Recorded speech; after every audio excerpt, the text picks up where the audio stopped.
시청자 여러분 안녕하십니까. 하루의 뉴스를 정리해드리는 YTN 뉴스라이트입니다. 황상무 수석의 사퇴에 이어서 이종섭 호주대사도 귀국했지만 여파는 여전합니다. 오늘 쏟아진 각종 여론조사에서 국민의힘 수도권에 이어서 텃밭 부산에서도 위기감이 감지됩니다. 민주당은 강북을에서 박용진 의원을 꺾은 조수진 후보의 변호 이력이 또 논란인데 과거 성범죄 변호 과정에서 2차 가해 논란 등이 불거지면서 정치권과 여성단체에서 사퇴 요구까지 나오는 상황입니다. 자, 총선까지 20일, 오늘 양당 대표 모두 텃밭 민심부터 공략했는데요. 남은 기간 어떤 전략으로 임해야 할지 잠시 뒤 나이트 포커스에서 정치 전문가 두 분 의견 들어보겠습니다. 목요일 뉴스나이트 오늘의 헤드라인 보시고 바로 출발합니다.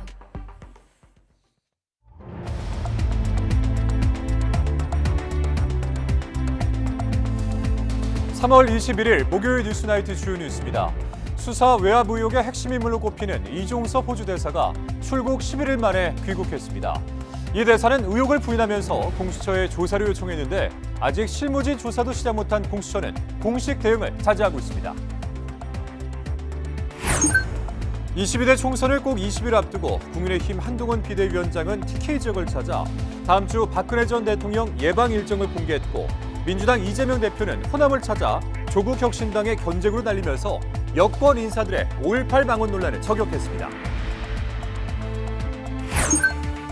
고 이선균 씨의 마약 의혹 수사 정보를 유출한 혐의로 인천경찰청 소속 경찰관 한 명이 체포됐습니다. 경찰은 마약과 관련 없는 부서에 근무하는 경찰관이 이 수사 보고서를 어떻게 유출했는지에 수사력을 집중했습니다. 어제 일본 시모노세키 앞바다에서 우리 국적 선박이 전복된 가운데 배에 타고 있던 한국인 2명이 모두 사망한 것으로 확인됐습니다. 사고 선박에는 모두 11명이 타고 있었는데 9명이 숨졌고 1명은 여전히 실종 상태입니다. 수도권 광역급행철도 GTX A 노선 수서에서 동탄 구간이 오는 30일에 개통합니다. 수서에서 동탄을 20분 만에 주파하는데 해당 구간 요금은 4,450원으로 책정됐습니다. 각종 논란에 휩싸였던 축구 국가대표팀이 태국과 월드컵 2차 예선 3차전을 치르고 있습니다. 우리 대표팀은 한 수 아래의 전력으로 평가받는 태국과 한 골씩 주고받았습니다. 해병대 최상병 사망 사건 수사 외압 의혹의 핵심 인물인 이종섭 주 호주 대사가 11일 만에 돌아왔습니다. 귀국하자마자 고위공직자 범죄수사처를 상대로 소환 일정을 잡아달라고 압박에 나섰는데 공수처는 공식 대응을 자제하면서도 난감함을 감추지 못하고 있습니다. 부장원 기자입니다. 지난 10일 수사 회피 논란을 촉발한 채 출국했던 이종섭 주 호주 대사가 11일 만에 조기 귀국했습니다. 호주로 떠나기 전 취재진을 따돌렸던 이 대사는 이번엔 포토라인 앞에서 공개적으로 해병대 수사 외압 의혹 등을 부인했습니다. 이미 수차례에 걸쳐서 그러한 의혹들이 사실이 아니라는 점은 분명하게 말씀드렸기 때문에 여러 가지 의혹들에 대해서 오늘은 다시 중보해서 말씀드리지 않겠습니다. 이 대사는 방산협력을 위한 주요 공관장 회의 참석을 위해 임시 귀국한 거라며 국내에 머무는 동안 공수처 조사가 이뤄지길 바란다고 강조했습니다. 체류하는 기간 동안에 공수처와 일정이 조율 잘 되어서 조사받을 수 있는 그런 기회가 있으면 좋겠다는 생각입니다. 귀국 전부터 공수처에 출석 일정을 잡아달라는 의견서를 낸 데 이어 거듭 압박에 나선 겁니다. 실제로 이 대사는 귀국 직후 공수처에 모든 국내 일정을 공개하고 소환 조사를 요청했습니다. 이 대사 측은 입장문을 내고 군의 수사권 자체가 없는 만큼 수사 외압은 정치 프레임이지 법률적으로는 성립할 수 없다고 주장했습니다. 또 공수처가 출국 금지를 연장하며 조사가 필요하다고 해왔고 충분한 준비 기간이 있었으니 이번엔 당연히 조사를 진행할 것으로 기대한다고도 덧붙였습니다. 하지만 공수처는 이 대사가 제출한 휴대전화나 국방부 압수수색 때 확보한 증거물 분석을 마치지 못했고 핵심 실무진 조사는 시작도 하지 못한 상황입니다. 공수처는 공식 대응을 극도로 자제하고 있는데 수사 진척이 더딘 상태로 섣불리 재소환했다간 면피용 조사에 나섰다는 비판을 자초할 여지도 있습니다. 공수처 관계자는 이 대사의 소환 요청 자체가 이례적이라면서도 추가 조사와 관련해선 현재 말씀드릴 입장도 드릴 말씀도 없다고 선을 그었습니다. 급거 귀국한 이 대사가 조속한 조사를 촉구하고 여야까지 정반대셈법으로 진실규명을 요구하면서 의혹의 실체를 수사 성과로 입증해야 하는 공수처의 운신의 폭이 좁아지고 있습니다. YTN 부장원입니다. 더불어민주당은 이종섭 주 호주대사의 사퇴와 총선 전 특검법 처리를 요구하면서 파상 공세에 나섰습니다. 국민의힘은 정말 문제가 있다면 빨리 이 대사부터 조사하라면서 공수처를 압박했습니다. 황보혜경 기자입니다. 이종섭 대사 귀국 소식을 들은 민주당 의원들이 이른 새벽부터 인천공항에 모였습니다. 이 대사 해임과 윤석열 대통령의 사과를 촉구하기 위해 여론전에 나선 겁니다. 본질은 이종섭 전 국방부 장관이 한국에 들어오는 것 그 자체가 아닙니다. 젊은 장병의 죽음에 대한 진실을 밝히는 것이 핵심입니다. 총선 민심이 악화하자 이 대사를 서둘러 돌아오게 했다며 여권을 싸잡아 비판했습니다. 특히 철저한 진상규명을 위해 선거 전에 이종섭 특검법을 처리하겠다고 엄포를 놨습니다. 민주당은 총선 전에 본회의에 의원 전원이 참석해 쌍특검 1국조를 처리하겠다는 말씀을 드립니다. 최상병 국조 그리고 최상병 특검, 이종섭 특검, 쌍특검 1국조 처리를 국민의힘에 강력하게 여당이 본회의 개최에 협조하지 않으면 책임론을 더욱 부각하겠다는 전략도 담긴 것으로 보입니다. 국민의힘은 발끈했습니다. 민심을 민감하게 받들어 이 대사를 들어오게 한 걸 야당이 정치적으로 이용하려 한다고 비판했습니다. 외교 결례를 무릅쓰고 귀국한 만큼 고위공직자 범죄수사처에 조속한 수사를 촉구했습니다. 우리는 외교 결례를 무릅쓰고 현직 대사를 귀국하게 했습니다. 정말로 문제가 있었으면 빨리 조사하고 끝내야 되는 것입니다. 조사할 준비가 안 됐다면 이는 공수처가 총선을 앞두고 정치질하는 거라고 날을 세웠습니다. 출국 금지는 연장해놓고 정작 소환 통보는 하지 않은 걸 꼬집어 역공에 나선 것으로 풀이됩니다. 민주당을 향해선 제대로 수사하지 않은 공수처부터 지적하라며 특검 요구를 사실상 일축했습니다. 민주당이 진심으로 사건의 진실이 밝혀지길 원한다면 편한 특검을 내세우기보다 고발 이후 지금까지 제대로 수사를 진행하지 않은 수사기관의 행태부터 먼저 지적해야 하지 않겠습니까? 조기 귀국으로 끝날 게 아니라는 야당과 여론을 호도하지 말라는 여당의 신경전은 갈수록 치열해질 것으로 보입니다. YTN 황보혜경입니다. 네, 그러나 선거가 임박한 시점에 민심이 악화하다 보니 국민의힘 안에서도 이종섭 주 호주대사의 결단을 요구하는 목소리가 나옵니다. 대통령실은 원칙 대응하겠다는 기조인데 총선에서 손해를 보더라도 명분을 지켜야 한다는 분위기입니다. 조은지 기자입니다. 이종섭 대사의 조기 귀국을 기점으로 국민의힘은 공수처에 화력을 집중하며 국면 전환에 나섰지만 결단을 촉구하는 당내 목소리도 여전합니다. 흔들리는 민심을 붙잡으려면 사퇴나 경질 같은 보다 강도 높은 조치가 필요하다는 겁니다. 국회 외교통일위원장인 사선 김태호 의원은 계급장 떼고 수사받는 게 국민 눈높이라면서 아니면 선거 내내 꼬투리 잡혀 정권 심판론의 단골 메뉴가 될 거라고 압박했습니다. 공동선대위원장인 안철수 의원도 민심 역풍이 우려되는 상황이라면서 이 대사 사퇴를 주문했습니다. 국민들의 뜻에 따르는 게 그게 순리입니다. 스스로 고민하고 결단하는 그런 것도 가능하다고 보고 있습니다. 대통령실은 공식 언급을 자제했지만 부글부글 불편한 표정이 역력합니다. 자기 선거가 급하다고 원칙과 기준도 없이 대통령 고유 권한인 인사권을 침범하는 건 가혹하다는 말이 나왔습니다. 이종섭 대사는 외교안보 관련 일정 때문에 들어온 거라고 애써 의미를 축소하면서 원칙 대응 기조는 변함없다고 밝혔습니다.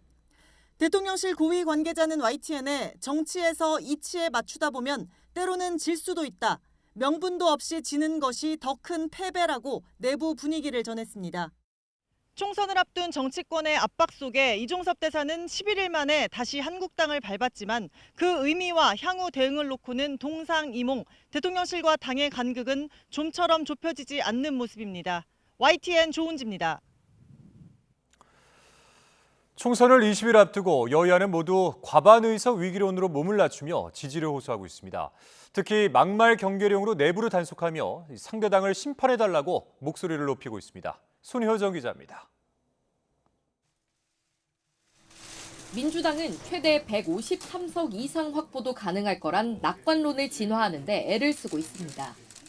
현재 판세는 우열을 가릴 수 없는 백중세라며 지지층 결집을 강조하고 있습니다.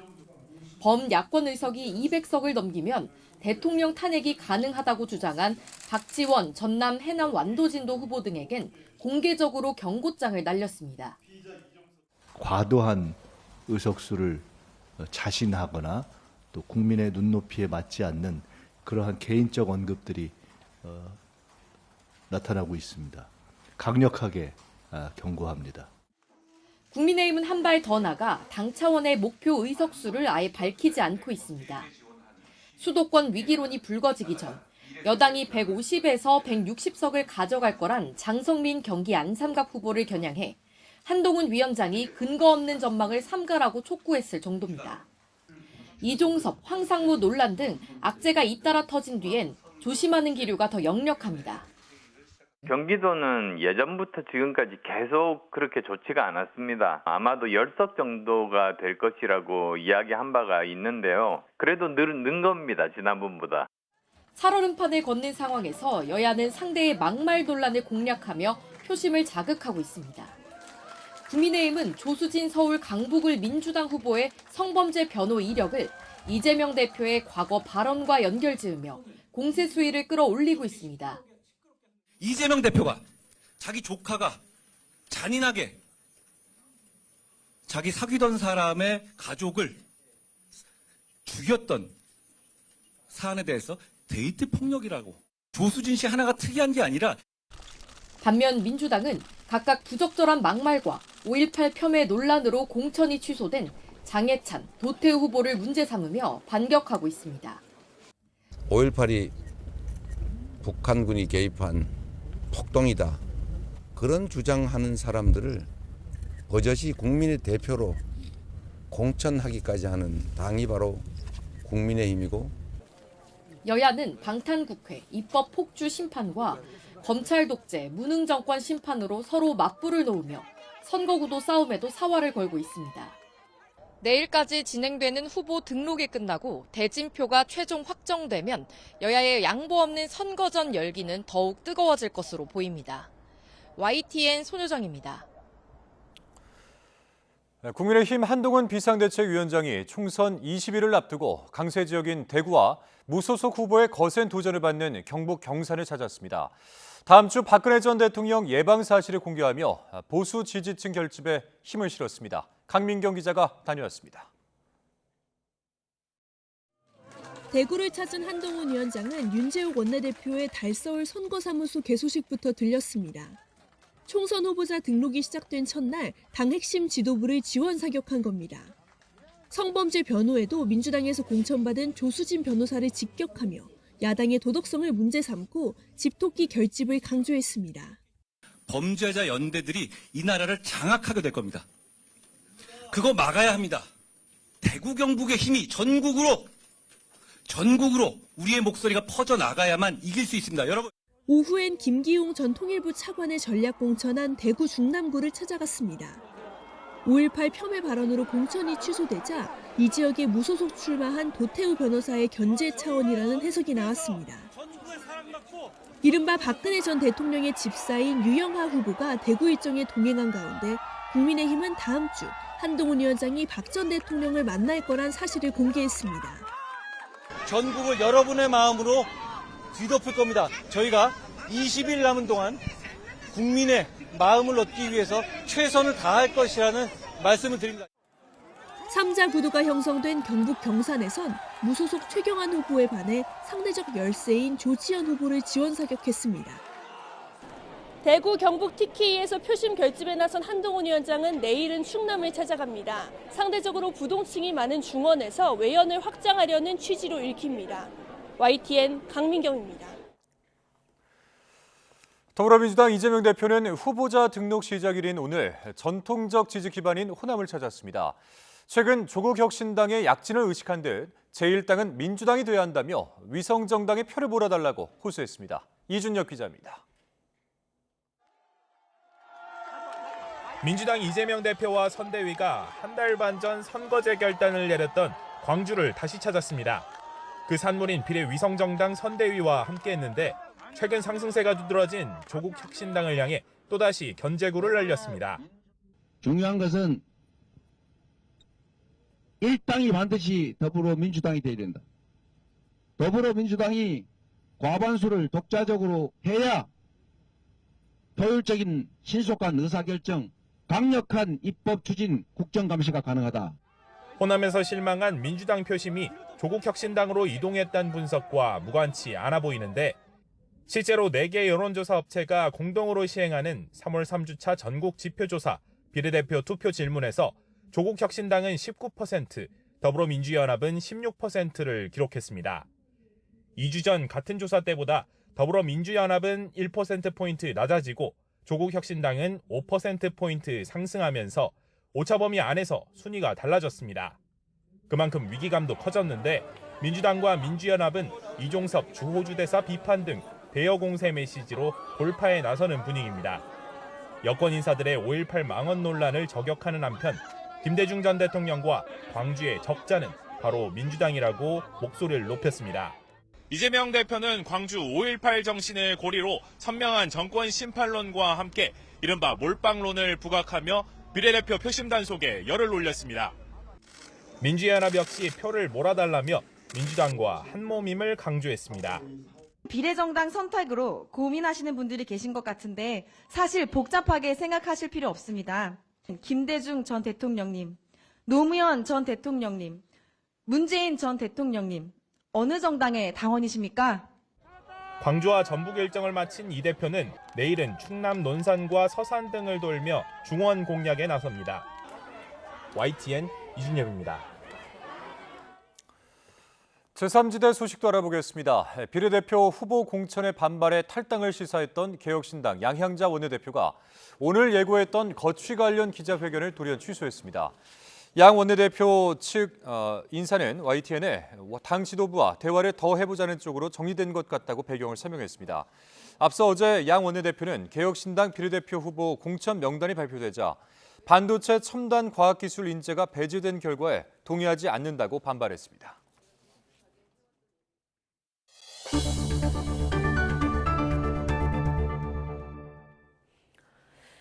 전국의대교수협의회 대표들이 다음 주부터 진료 시간을 단축하고 다음 달부터는 외래 진료도 줄이겠다고 밝혔습니다.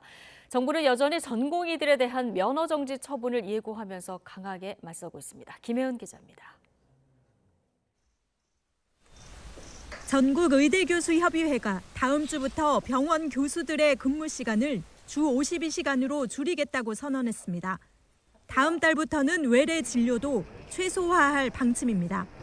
의료 공백 사태가 5주째 이어지면서 피로 누적이 심각해 환자의 안전이 위험해질 수 있다는 이유입니다. 정상적인 진료를 불가능합니다. 이런 상황에서 머리가 핑핑 돌고 안전한 진료를 생각할 수밖에 없습니다. 우리가 이 상황에서 생각할 수 있는 건 그게 유일한 겁니다. 25일로 예정된 의대 교수들의 사직서 제출 날짜를 앞당길지는 아직 정해지지 않았습니다. 의대 교수들은 전공의, 의대생 단체부터 의사협회까지 아우르며 머리를 맞대고 있지만 뾰족한 대응 방안은 나오지 않고 있습니다. 일각에서는 정부 대화를 촉구하며 교수들의 사직 철회를 거론하는 주장도 나왔지만 의료계 내부에서 논란만 키우는 데 그쳤습니다. 의사협회는 이후 상황에 따라 의료계 집단 행동이 더 커질 수 있다고 경고하고 있습니다. 여러 번 호소를 했는데도 불구하고 그 호소를 받아주지 않고 있습니다. 여기에 대해서 어떤 앞으로의 사태가 벌어질지는 저희도 예측 불허인 상황이고요. 정부는 토론회를 열어 전공의 수련 환경을 개선하겠다고 약속하면서도 병원에 돌아오지 않으면 다음 주 면허 정지 처분에 나서겠다고 예고했습니다. 다음 주부터 원칙대로 면허 자격 정지 처분을 해 나갈 것입니다.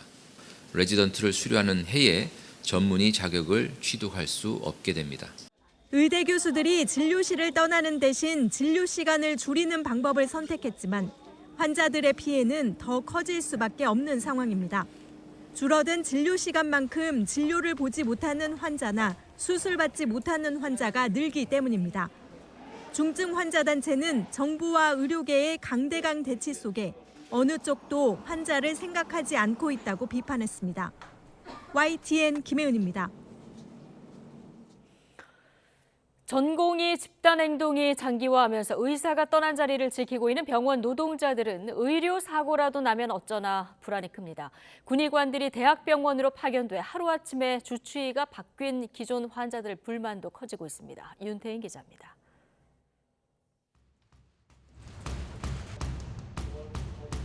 정부의 의대 증원 계획에 반발해 시작된 의료계 집단 행동이 어느새 한 달째 이어지고 있습니다. 빅5 병원인 서울대병원 본원은 전체 56개 병동 가운데 7개 병동이 폐쇄 통합됐습니다. 의료 공백으로 상급 병원들이 비상경영 체계에 돌입하면서 무급휴가 권유가 늘어났습니다. 무급휴가를 가고 싶지 않다고 하니 그럼 생전 배우지도 못하는 다른 병동에 가서 일을 하라고 말하고 있습니다. 간호사들이 일하던 병동이 폐쇄되자 충분한 교육도 없이 낯선 업무 환경으로 옮겨지고 있다는 하소연도 잇따릅니다. 만약 의료사고라도 발생할 경우 자칫 법적 책임을 지면 어쩌나 불안이 큽니다. 업무 과중으로 인한 육체적 고통뿐 아니라 자신의 행위로 인한 문제 발생 시 법적 책임 등으로 인한 불안감 등으로 심리적 고통을 토로하고 있다. 환자들 불안도 가중되고 있습니다. 부족한 상급병원 의사를 채우기 위해 정부가 군의관과 공중보건의를 파견하면서 북군 수도병원에 입원한 환자들 주치의가 바뀌게 된 겁니다. 서울 삼성병원으로 가셔야 된다고 그렇게 명령을 부름을 받았다고 이렇게 말씀하셔서 저희가 진짜 너무 놀랐습니다. 언제든지 부름을 받고 가야 됩니다 하는데 너무 그 참담한 심정이어서. 정부의 의대 증원 계획 발표로 의대 교수들마저 사직하겠다는 입장을 낸 상황. 의협과 정부의 강대강대치에 환자들 피해에 대한 그 어떤 대책도 없다며 환자 단체 우려는 갈수록 커지고 있습니다. YTN 윤태인입니다. 정부가 올해 상반기 안에 연속 근무시간 단축 시범 사업을 추진하는 등 전공의 근무시간 완화를 시작하겠다고 밝혔습니다. 박민수 보건복지부 2차관은 오늘 전공의 처우 개선 논의를 위한 전문가 토론회에서 전공의 수련 체계 개편과 함께 근무 여건을 개선하는 것도 의료 개혁 과제라면서 이같이 말했습니다. 그러면서 상급 종합병원 의사 인력의 30에서 40%를 차지하는 전공의의 과중한 근무 환경, 헌신 등을 생각해야 한다고 강조했습니다. 수도권 30분대 출퇴근 시대가 코앞으로 다가왔습니다. 수도권 광역급행철도 GTX가 다음 주 토요일인 오늘 30일 수서 동탄 구간에서 첫 선을 보이는 가운데 요금은 3, 4천 원대로 최종 책정됐습니다. 차유정 기자입니다. 오는 30일 개통 예정인 GTX-A 전동차와 역사가 산뜻하게 단장을 하고 승객 맞을 준비를 마쳤습니다. 수도권 서북부, 동남부와 서울 사이의 접근성을 높여줄 GTX-A 노선은 수서에서 동탄 구간에서 첫 선을 보입니다. 전체 길이 34.9km로 수서와 성남, 구성, 동탄 등 4개 역이 있는데 6월 말로 개통이 지연된 용인 구성역을 빼고 당분간은 3개 역에서 정차합니다. 나머지 구간인 운정에서 서울역은 올해 하반기 개통 예정이고 중간 구간인 서울역에서 수서는 오는 2028년 완전 개통을 목표로 공사가 진행 중입니다. 핵심은 길바닥에서 낭비하는 출퇴근 시간을 획기적으로 줄일 수 있다는 점. 속도가 일반 지하철보다 2배 넘게 빠릅니다. 출퇴근 시간대 수서에서 동탄까지 가려면 버스로 90분이 걸리는데 GTX를 타면 단 19분으로 단축할 수 있습니다. 8량으로 구성된 열차 5대가 7에서 20분 간격으로 다니며 최대 1,062명의 승객을 나를 예정입니다. 90분과 70분에 대비해서 GTX-A는 20분에 이르기 때문에 50분과 70분 단축돼서 적어도 79% 이상의 시간 단축 효과를 기대하고 있습니다. 기본요금은 3,200원으로 책정됐습니다. 여기에 10km가 지나면 5km마다 거리요금 250원이 붙어 최소 3,450원, 수서에서 동탄 구간은 4,450원이 됩니다. 수도권 버스와 전철로 갈아탈 때 환승 혜택도 받을 수 있습니다. 같은 수서 동탄 구간을 운행하는 SRT가 GTX와 비슷하게 17분 정도 걸리는 점을 감안하면 기본 요금은 훨씬 낮은 수준이며 여기에 각종 할인 프로그램 등을 활용하면 더욱 저렴하게 이용할 수 있게 됩니다. SRT와 지하철 3호선, 수인 분당선, 경강선 등 철도와 지하철로 3분 안에 환승이 가능한 것도 장점입니다. 2004년, 20년 전에 KTX가 개통한 만큼의 우리 생활에 큰 변화를 가져오리라 생각합니다. KTX가 지역 간의 교통혁명을 가져왔다면 GTX의 개통은 오늘날 매일매일의 일상교통의 혁명을 가져오리라 생각을 합니다. 다만 열차 간격이 20분으로 한 번 놓치면 낭패를 볼 수 있어 택시 등 대중교통과 접근성을 향상시킬 방안은 필요해 보입니다. 또 화재 등에 따른 안전 문제에 대한 우려도 제기된 상태.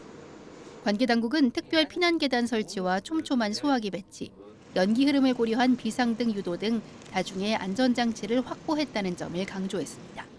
YTN 차유정입니다. 배우 이선균 씨의 마약 투약 혐의에 대한 수사 정보를 유출한 혐의를 받는 경찰관 한 명이 체포됐습니다. 이선균 씨가 인천청에서 수사받을 당시 인천경찰청장 부속실 소속이었던 인물로 전해졌습니다. 윤흥성 기자입니다.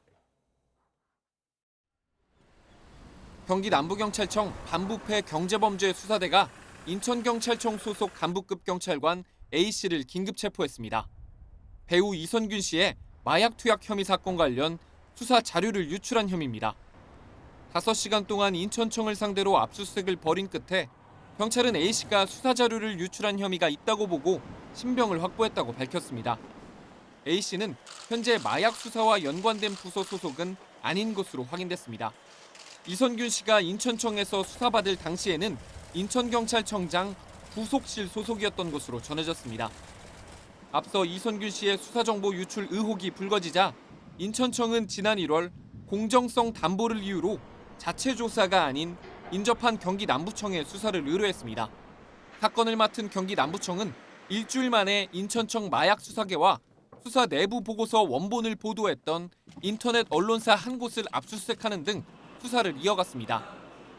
경찰은 마약 수사와 관련 없는 부서에서 근무하던 A씨가 어떻게 수사 보고서를 확보하고 유출했는지 수사력을 집중할 계획입니다. 또 이 과정에서 추가로 가담한 이들이 있는지도 확인할 방침입니다. YTN 윤웅성입니다. 일본 시모노세키시 앞바다에서 한국 선적 수송선이 전복돼 배에 탄 11명 중 한국인 2명을 포함해서 지금까지 9명이 숨진 것으로 확인됐습니다. 외교부는 장례 절차 등 유족들을 최대한 지원하겠다고 밝혔습니다. 도쿄에서 김세호 특파원입니다. 일본 시모노세키시 무스레섬 앞바다에서 한국 수송선이 전복된 지 이틀째. 下関市の綾崎海岸です。近所の方によりますと、事故前にはなかったという漂着物とみられるものがあちらに今も残っています。 사고 첫날 60대 한국인 기관장에 이어 60대 한국인 선장도 추가로 숨진 채 발견됐습니다. 사고 선박에는 한국인 2명, 인도네시아인 8명, 중국인 1명 등 모두 11명이 타고 있었습니다. 이로써 지금까지 모두 9명이 숨졌고 1명은 여전히 실종 상태입니다. 일본 해상보안청은 남은 실종자를 찾기 위한 수색을 이어가고 있습니다. 사고 당시 해역에는 초속 10m가 넘는 강풍과 함께 3m가 넘는 파도가 일고 있었습니다. 風の強さなんですが、10メーターを超えますと風に向かってやや歩きにくいような強さになりますね。で、海上ですともうちょっと強かったかもしれませんけど。 이 같은 기상 악화로 사고 선박은 무스레섬 앞바다에 닻을 내리고 정박을 하고 있던 것으로 전해졌는데 사고를 피하진 못한 것으로 보입니다. 우리 외교부는 현지 공관과 해경, 해수부와 함께 사고 직후부터 가족분들과 소통을 이어가고 있다며 유가족 뜻을 최대한 존중해 시신 운구나 장례 절차를 적극 지원할 예정이라고 밝혔습니다. 도쿄에서 YTN 김세호입니다.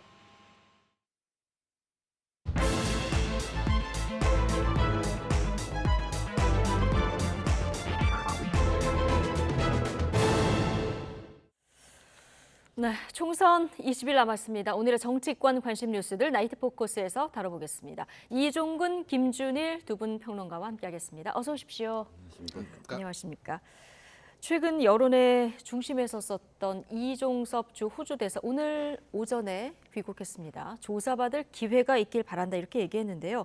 공수처는 아직 기초조사도 끝나지 않은 입장이다 이렇게 얘기를 한 상황이라서 뭐 당장 소환 조사하기는 어려운 상황인 것 같은데요. 네, 그렇습니다. 이종섭 전 국방장관이 이번 사건에서 윗선이라고 이제 표현될 수밖에 없지 않습니까? 그렇다면 그 밑에 있었던 많은 사람들이 직접 소환도 되고 또 다 진술을 들어야 되고 그리고 또 일단 1월 달에 실시한 압수수색 물건도 제대로 지금 다 수사를 못 끝냈다는 겁니다. 그렇다면 전 국방장관이니까 이 증언들의 어떤 아랫선에서의 증언들을 전부 다 종합하고 그다음에 증거문들을 다 조사를 끝낸 다음에 질문지가 완성이 되겠죠. 그런데 지금은 그것이 완성되지 않았다는 겁니다. 수사 인력도 좀 부족하고요. 네. 가장 중요한 게 공수처가 지금 처장과 차장이 없는 상태라서 그렇죠. 총 책임을 질 수 있는 사람이 없지 않겠습니까? 이런 상황이니까 사실 수사에 속도를 낼 수는 없는 상황. 그래서 지금 지금 호주 대사가 빨리 잡아달라라고 하는데도 불구하고 공수처가 거기에 직접적으로 빨리 어떻게 수사 일정을 정할 수는 없는 상황으로 보입니다. 예. 자, 한동훈 위원장 이종섭 대사 귀국하자마자 이제 공수처하고 민주당이 답할 때다 이렇게 이제 역공을 취하고 있는데 이거 용산발 리스크 어느 정도 고비를 넘겼다고 봐야 될까요? 일단 한동훈 비대위원장 좀 비판을 안 할 수가 없는데 이게 본인의 이제 이렇게 처한 입장하고 본인이 예전에 이제 말한 거하고 굉장히 다르다라는 겁니다. 예를 들면은 송영길 전 대표 사건 이제 돈봉투 네. 사건에서 송 대표가 내가 검찰 조사 받으러 가겠다라고 하니까 아니, 순서 좀 기다려라. 아직 지금 기초조사도 안 끝났는데. 그러니까 그 수사라는 게 이런 거잖아요. 가장 그거를 또 잘 아는 게 한동훈 전 법무부 장관, 한동훈 검사예요. 밑에부터 이를테면은 조사를 해가지고 그래서 위에서 부인하고 있으니 그러니까 부인할 수 없는 물증과 증언을 확보를 해가지고 이거를 딱 이제 네. 최종적으로 하는 게 이게 이제 수사의 ABC입니다. 이거를 본인이 모르실까요? 그런데 이거를 이제 공수처한테 지금 답을 하라라는 건데 이 인식도 용산 대통령실하고 굉장히 비슷해요. 좌파 언론하고 야당하고 공수처하고 공모해가지고 지금 이거를 만들어냈다라는 그 용산 대통령실 관계자 발언이 있었잖아요. 이게 왜 공수처가 지금 답변을 할 문제입니까? 그러면 그 본인 예를 들면 검찰이 이렇게 수사에 중립적이지 않다라고 공격을 받았을 때는 그러면 어떻게 답변을 과거에는 하셨는지요? 그러니까 이거를 안 물을 수가 없어요. 그러니까 야당은 뭐 비판할 수 있는데 공수처는 죄가 없죠. 이 상황에서 지금 인력이 없어가지고 이 검사 4명이서 지금 전현희 전 국가권익위원장 지금 수사도 지금 하고 있는 상황에서 이것까지 해야 되기 때문에 공수처가 진도가 안 나간 거는 여러 정황으로 봤을 때 당연한 겁니다. 그러니까 이거를 가지고 공수처를 가지고 뭐라고 하는 거는 좀 굉장히 부적절하다. 그리고 본인이 수사를 해본 사람 입장에서 그리고 이게 정말로 한 고비가 넘어간 것까 다 해결됐다 이렇게 얘기를 했지만은 당장 오늘만 해도 좀 우리가 이 나이트 포커스에서 지금 이렇게 다루고 있잖아요. 내일은 안 다룰 거예요? 모레는 안 다룰 거예요? 야당에서 공세할 거고요. 또 이제 기자들 소위 말해서 이제 뻗치기라고 하죠. 이제 이종섭 장관 이제 그 거주지에 또 가가지고 한마디 들으려고 할 테고. 어디 또 이동할 때마다 언론에 노출되는 것이 부담일 것이다. 그리고 박정훈 대령 지금 오늘 또 공교롭게 공판이었는데 지금 1번 증인으로 세우겠다 이렇게 얘기를 하고 있고 이게 여권에서도 계속 얘기 나오고 이게 그러니까 해결될 수가 없는 지금 상황입니다. 그래서 지금 뭐 뒤에 우리가 얘기하겠지만은 자진 사퇴를 해야 된다는 목소리가 나오는 데는 이유가 있는 겁니다. 예. 민주당에서는 지금 최상병 의혹하고 해서 국정조사 특검 다 요구를 하고 있는 이런 상황인데요. 자, 어쨌든 한동훈 위원장이 이 이종섭 장관의 귀국을 요청을 했었고요. 이게 이제 귀국을 하면서 뭐 영향을 지금 뭐 일단락된 건 아니다라고 얘기하셨지만 여파가 어느 정도 있을 거라고 보십니까? 일단 저는 한 고비는 넘겼다라는 겁니다. 뭐 어떤 의미냐면 안 돌아오는 것보다는 훨씬 진전이 있었다는 거예요. 그러니까 대통령실에서의 처음에 원칙적인 입장에서는 이것이 어떠한 부분도 법리적으로나 혹은 뭐 그 어떤 이 정책적으로도 그렇고 나간 것. 그러니까 일단 공수처가 제대로 지금 6개월 동안 수사하지 않은 상태에서 언제 소환될지 모르는데 비워둘 수는 없고 정년퇴직을 했으므로 임명한 것은 잘못이 없다라는 게 대통령실의 입장이었는데 그것을 한동훈 비대위원장이 즉각 소환하고 즉각 수사하자 그리고 즉각 귀국하라라는 어떤 입장을 보였고 사실상 회의를 만들어서까지 어쨌든 없는 회의를 만들어서까지라도 지금 귀국시키지 않았습니까?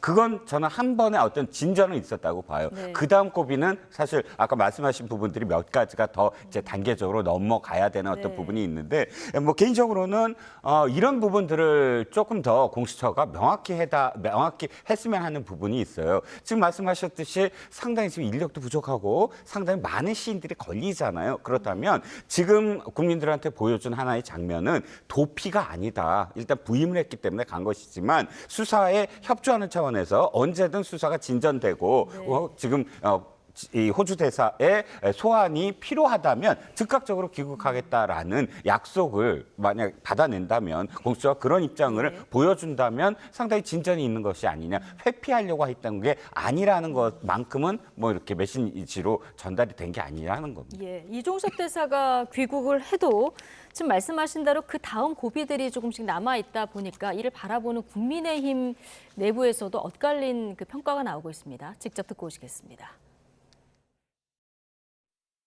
귀국하자마자 사퇴해야 된다고 생각합니다. 사퇴하고 떳떳하게 당당하게 또 수사를 받아야 되고 계급장 다 띄고 받아야 됩니다. 이게 국민의 눈높이입니다.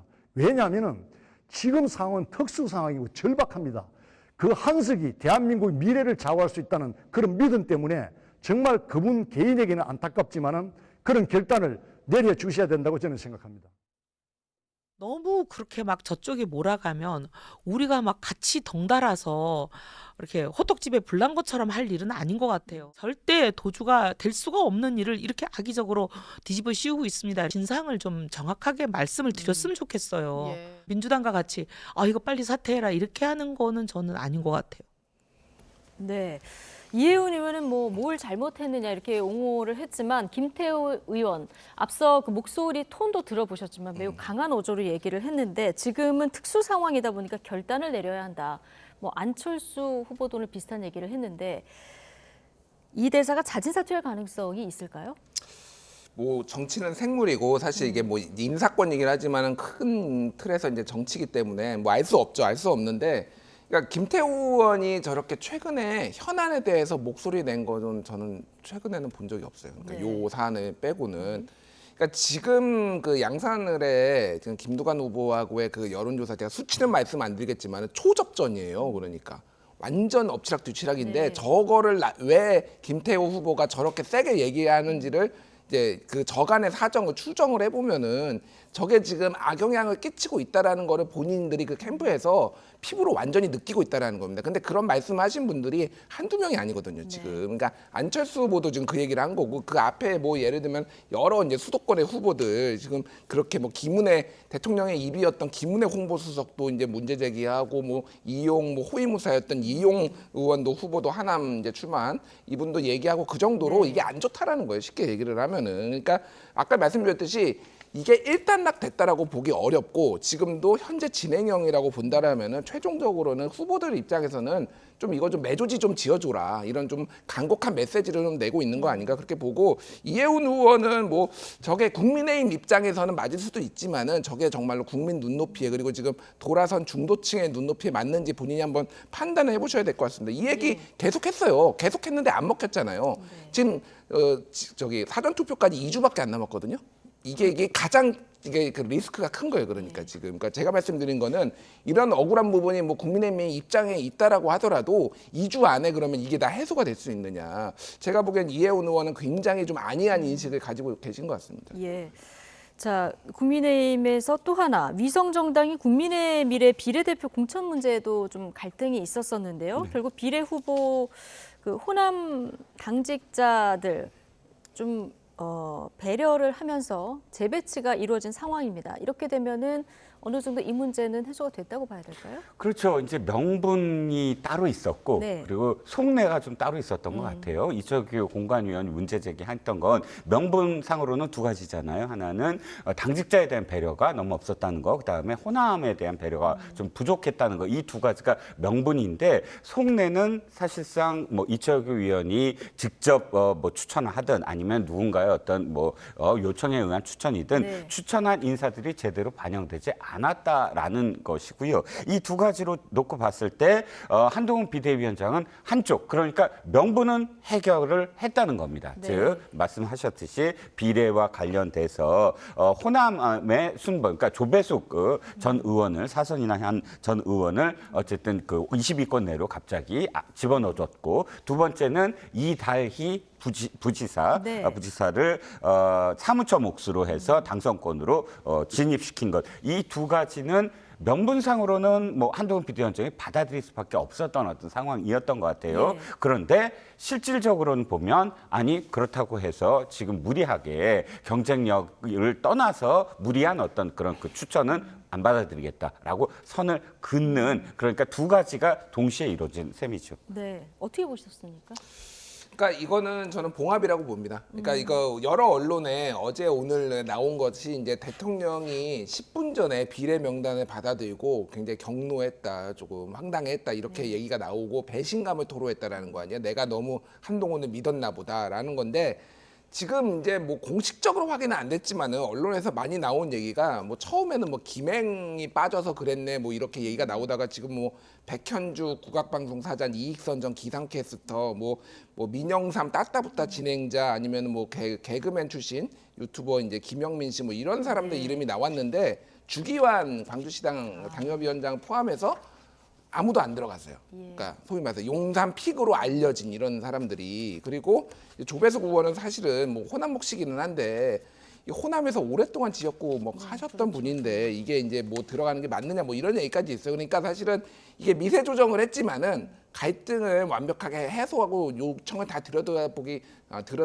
들어줬다라기보다는 그냥 이게 봉합을 쉽게 했다라는 거고 제가 좀 취재한 바로도 지금 상당히 감정이 서로 약간 격앙돼 있다. 그래서 이게 총선 이후에 오히려 더 큰 좀 파열음이 만약에 하나 이제 총선에 패배를 한다 국민의힘 그러면은 서로의 이제 책임론을 놓고 또 누구 때문에 이렇게 된 것이냐를 놓고 조금 갈등이 커질 가능성이 높아진 것 같습니다. 근데 총선까지는 일단 봉합으로 보셨고. 그런데 지금 말씀하신 주기환 전 광주광역시당 위원장이요. 비례대표 후순위에 배치가 돼서 이제 본인이 사퇴하지 않았습니까? 근데 오늘 윤석열 대통령이 민생특보에 임명을 했어요. 이거는 어떻게 해석을 해야 됩니까? 일단 호남과 관련돼서 좀 다독이는 그런 그 퍼포먼스였다고 좀 생각을 해요. 그러니까 그리고 또 주기한 광주시당 위원장과 뭐 인연은 확실히 있습니다. 제가 듣기에는 주기한 그 시당 위원장이 검찰 시절에도 함께 굉장히 오랫동안 함께 인연이 있었고 또 두 번째는 윤석열 검찰총장이 검찰총장직을 그만두고 정치권에 진입하기 직전까지 많은 일들을 또 상의도 하고 수행도 했던 것으로 지금 알려지고 있거든요. 그만큼 정치적인 어떤 동지애 같은 것이 두 사람 사이에 있었던 것으로 보여요. 그래서 어찌 됐든 간에 자신이 주기한 시당 위원장을 뭐 추천을 했던 안 했던 결과적으로 봤을 때 주기한 시당 위원장이 이번에 진입이 안 되지 않았습니까? 그런 것들 그런 부분들을 포함을 해서 광주에 있는 어떤 정치인들을 좀 더 다독이는 어떤 의미가 좀 포함되어 있는 것 같습니다. 어쨌든 비례 배치 문제 어느 정도 봉합이 됐고 황상무 전 수석도 사퇴를 했고 이종섭 주 호주 대사도 귀국을 했고 자 그런데 이게 이미 민심에는 반영이 된 것 같습니다. 오늘 나온 여론조사들 좀 볼까요? 국민의힘 빨간불인데 몇 군데 보실 텐데 자 일단 저희가 종로에 대한 여론조사를 두 군데를 묶어봤습니다. 왼쪽이 서울경제신문 한국갤럽 여론조사인데요. 곽상원 43, 최재형 37, 금태섭 5. 그리고 오른쪽이 MBN 매일경제 그리고 넥스트 리서치가 조사한 여론조사인데 44대 38인가요? 네, 자 이렇게 나타나고 있습니다. 자 왼쪽의 결과치는 9%포인트 차면은 여기는 이제 오차 아니군요. 둘 다 6%. 둘 다 6%포인트 정도 차이가 나는 거군요.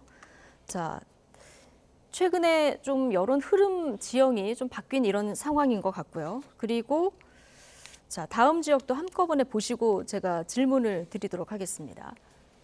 서울 용산을 보실까요? 자, 용산은 사실 한강벨트 가운데 유일하게 국민의힘이 지난번에 가져간 곳인데요. 자, 여기도 지금 초접전이지만 권영세 지금 현재 용산을 지역구로 둔 의원인데 앞서가지 못하는 상황입니다. 그리고 여전사들의 대결, 서울 중성동갑을 보시면 여기는 오차범위 밖까지 지금 벌어진 이런 상황이거든요. 자, 이 수도권 위기론이 다시 불거진 겁니까? 일단 굉장히 출렁거리고 있다. 두 가지 요인인 것 같아요.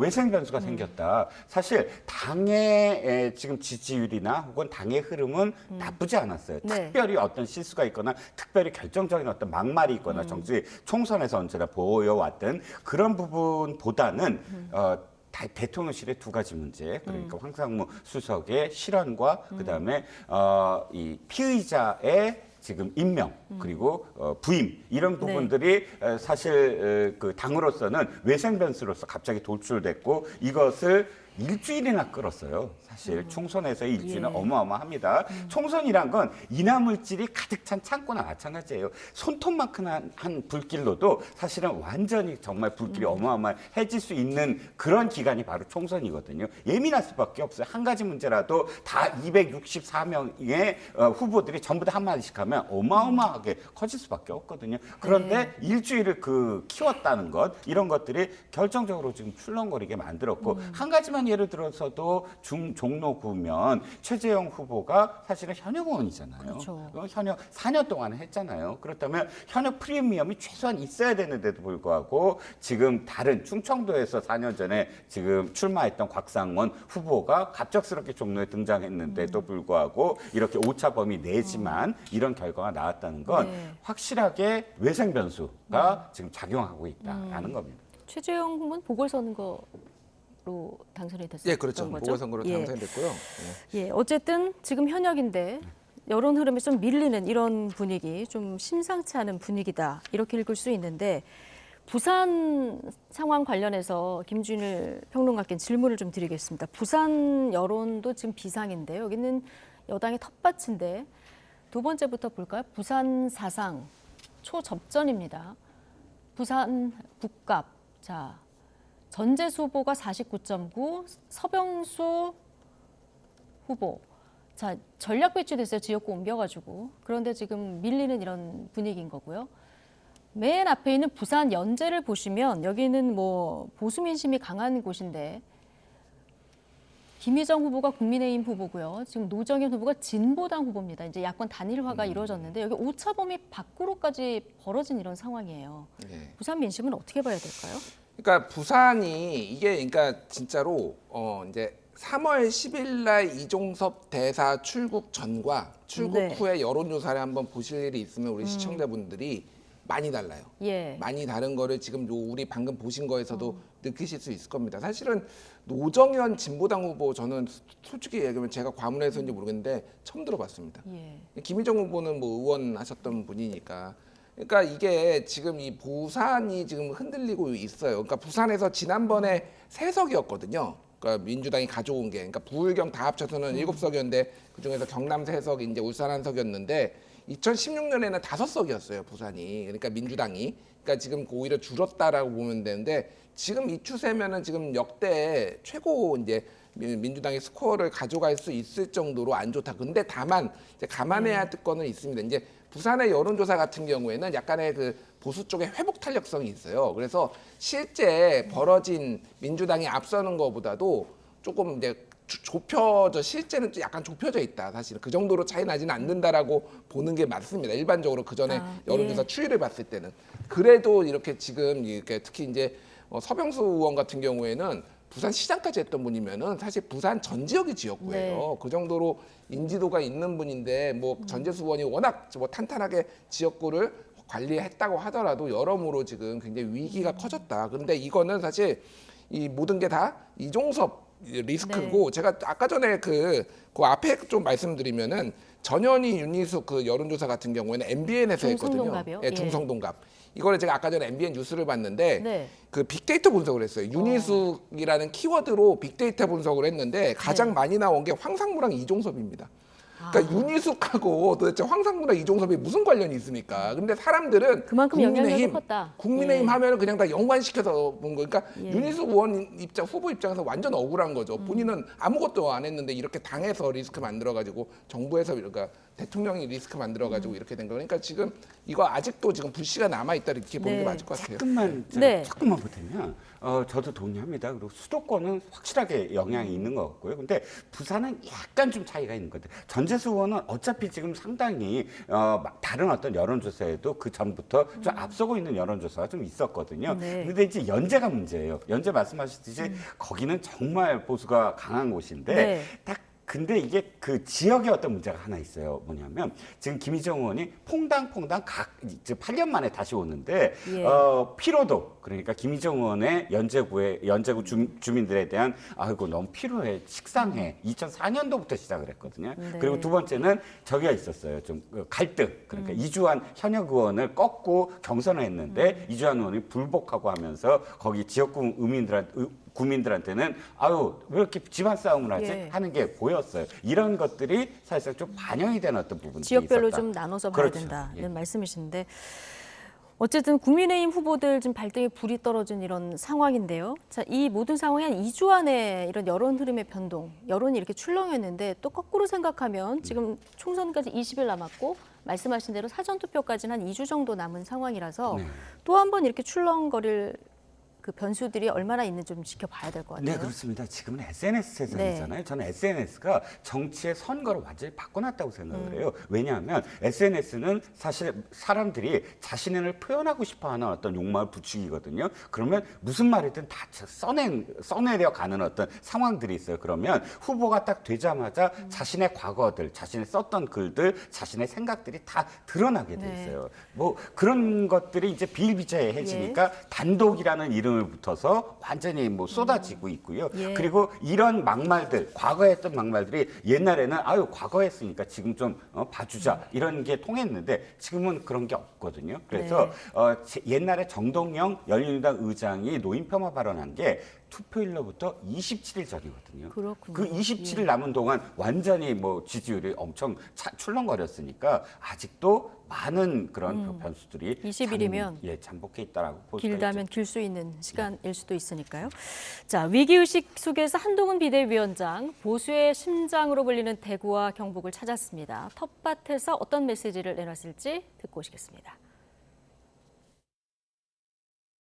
이번 선거는 대한민국을 망치는 것을 막겠다는 일념으로 저희가 나왔습니다. 여러분, 저희밖에 없습니다. 저희가 이기겠습니다. 과거부터 대한민국이 진짜 어려움에 빠졌을 때 대구가 대한민국을 구했습니다. 그래서 저희는 오늘 대구에서 출발합니다. 이재명과 이재명의 범죄 세력과 통진당의 후예들이 대한민국을 장악하고 대한민국의 주류를 장악해서 대한민국을 망치는 것을 막겠습니다. 대한민국이 진짜 어려움에 처했을 때 대구가 대한민국을 구했다. 자, 오늘 후보 등록이 시작된 날인데요. 첫 일정으로 대구를 찾았거든요. 자, 이건 좀 전략이라고 봐야 되겠죠. 뭐 전략이죠. 뒤에 얘기하겠지만 이재명 대표가 지금 호남 간 것도 둘 다 약간의 그 미세한 흔들림이 있어요 지금. 그러니까 이제 사실 뭐 거기에서 지역구에서 뭐 이제 상대당 후보가 당선되리라고 생각 안 하는데. 지금 보수 진영에서는 이번에 도태우 이제 뭐 장해찬 이 후보들을 날린 거를 가지고 특히 이제 강성 유튜버들을 중심으로 그러니까 한동훈 비대위원장의 그러니까 한동훈 위원장에 대한 공격이 굉장히 심해요. 그래서 막 오늘 한동훈 위원장 갔을 때 대부분 환영을 받았지만 집토끼도 뛸 줄 안다 이런 팻말 들고 계신 분들이 간혹 보이더라고요. 그러니까요. 그러니까 이게 쉽게 얘기를 하면은 조금 뭐 썸네일을 보면은 막 위장 보수다, 한동훈 위장 보수다 뭐 이런 얘기까지 나옵니다. 그러니까 막 김경률 같은 뭐 진보 세력들을 왜 데려와가지고 뭐 그리고 막 도태우 같은 후보를 왜 다 쳐내고 뭐 이게 그러니까 보수의 미묘한 이런 갈등 게다가 이제 최근에 이제 윤한 갈등 이제 대통령과의 갈등이라든지 이런 것들 때문에. 보수 세력을 좀 다독이고 뭐 이럴 필요가 있는 거죠. 그러니까 이제 박근혜 대통령 전 대통령도 이제 예방한다라는 거가 큰 틀에서 보면은 이제 보수 세력도 다독이고 그리고 이제 무소속이 만약에 도태우 후보가 이제 무소속으로 나와서 당선이 될 경우에는 이게 어쨌든 공천 잘못했다라는 또 이제 비판도 받을 수 있는 거잖아요. 물론 수도권 중도층을 위해서 결단을 내린 거지만은 여러모로 봤을 때는 우리 후보가 당선되는 게 상당히 중요하다고 판단할 수밖에 없는 거죠. 지금 그래서 대구를 가는 거는 굉장히 정무적인 좀 전략적인 판단이다 이렇게 봐야 될 것 같습니다. 네, 오늘 도태우 변호사가 또 무소속 출마 선언을 했더라고요. 네, 그렇습니다.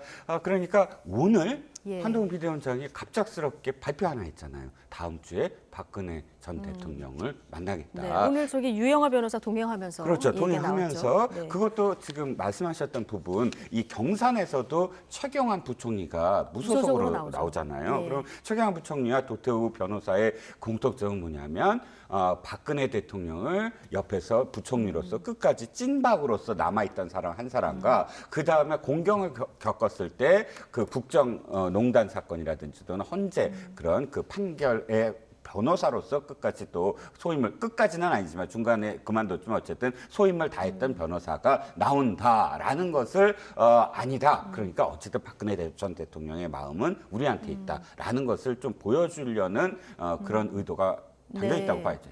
다음 주 방문한다 그랬잖아요. 그렇죠. 적절한 시점을 잡은 겁니까?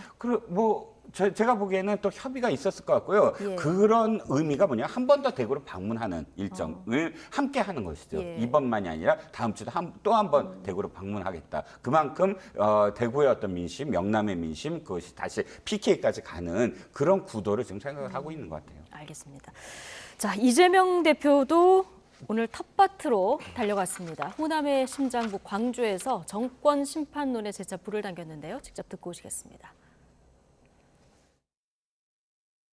우리가 잠깐만이라도 눈을 떼면 그들은 진짜 반역형이랍니다. 국민이 준 권력으로 국민을 위하는 것이 아니라 국민에게 고통을 주는 것, 국민의 삶을 파괴하는 것, 국민을 죽음에 방치하는 것, 그게 바로 반역행위입니다, 여러분. 이 나라의 주인이 국민 그 자체임을, 국민을 배반하면, 국민을 거역하면 어떤 결말을 맞게 되는지를 반드시 여러분의 손으로 확실하게 보여주십시오. 네, 오늘도 뭐 반역 집단 이런 얘기도 나오고요.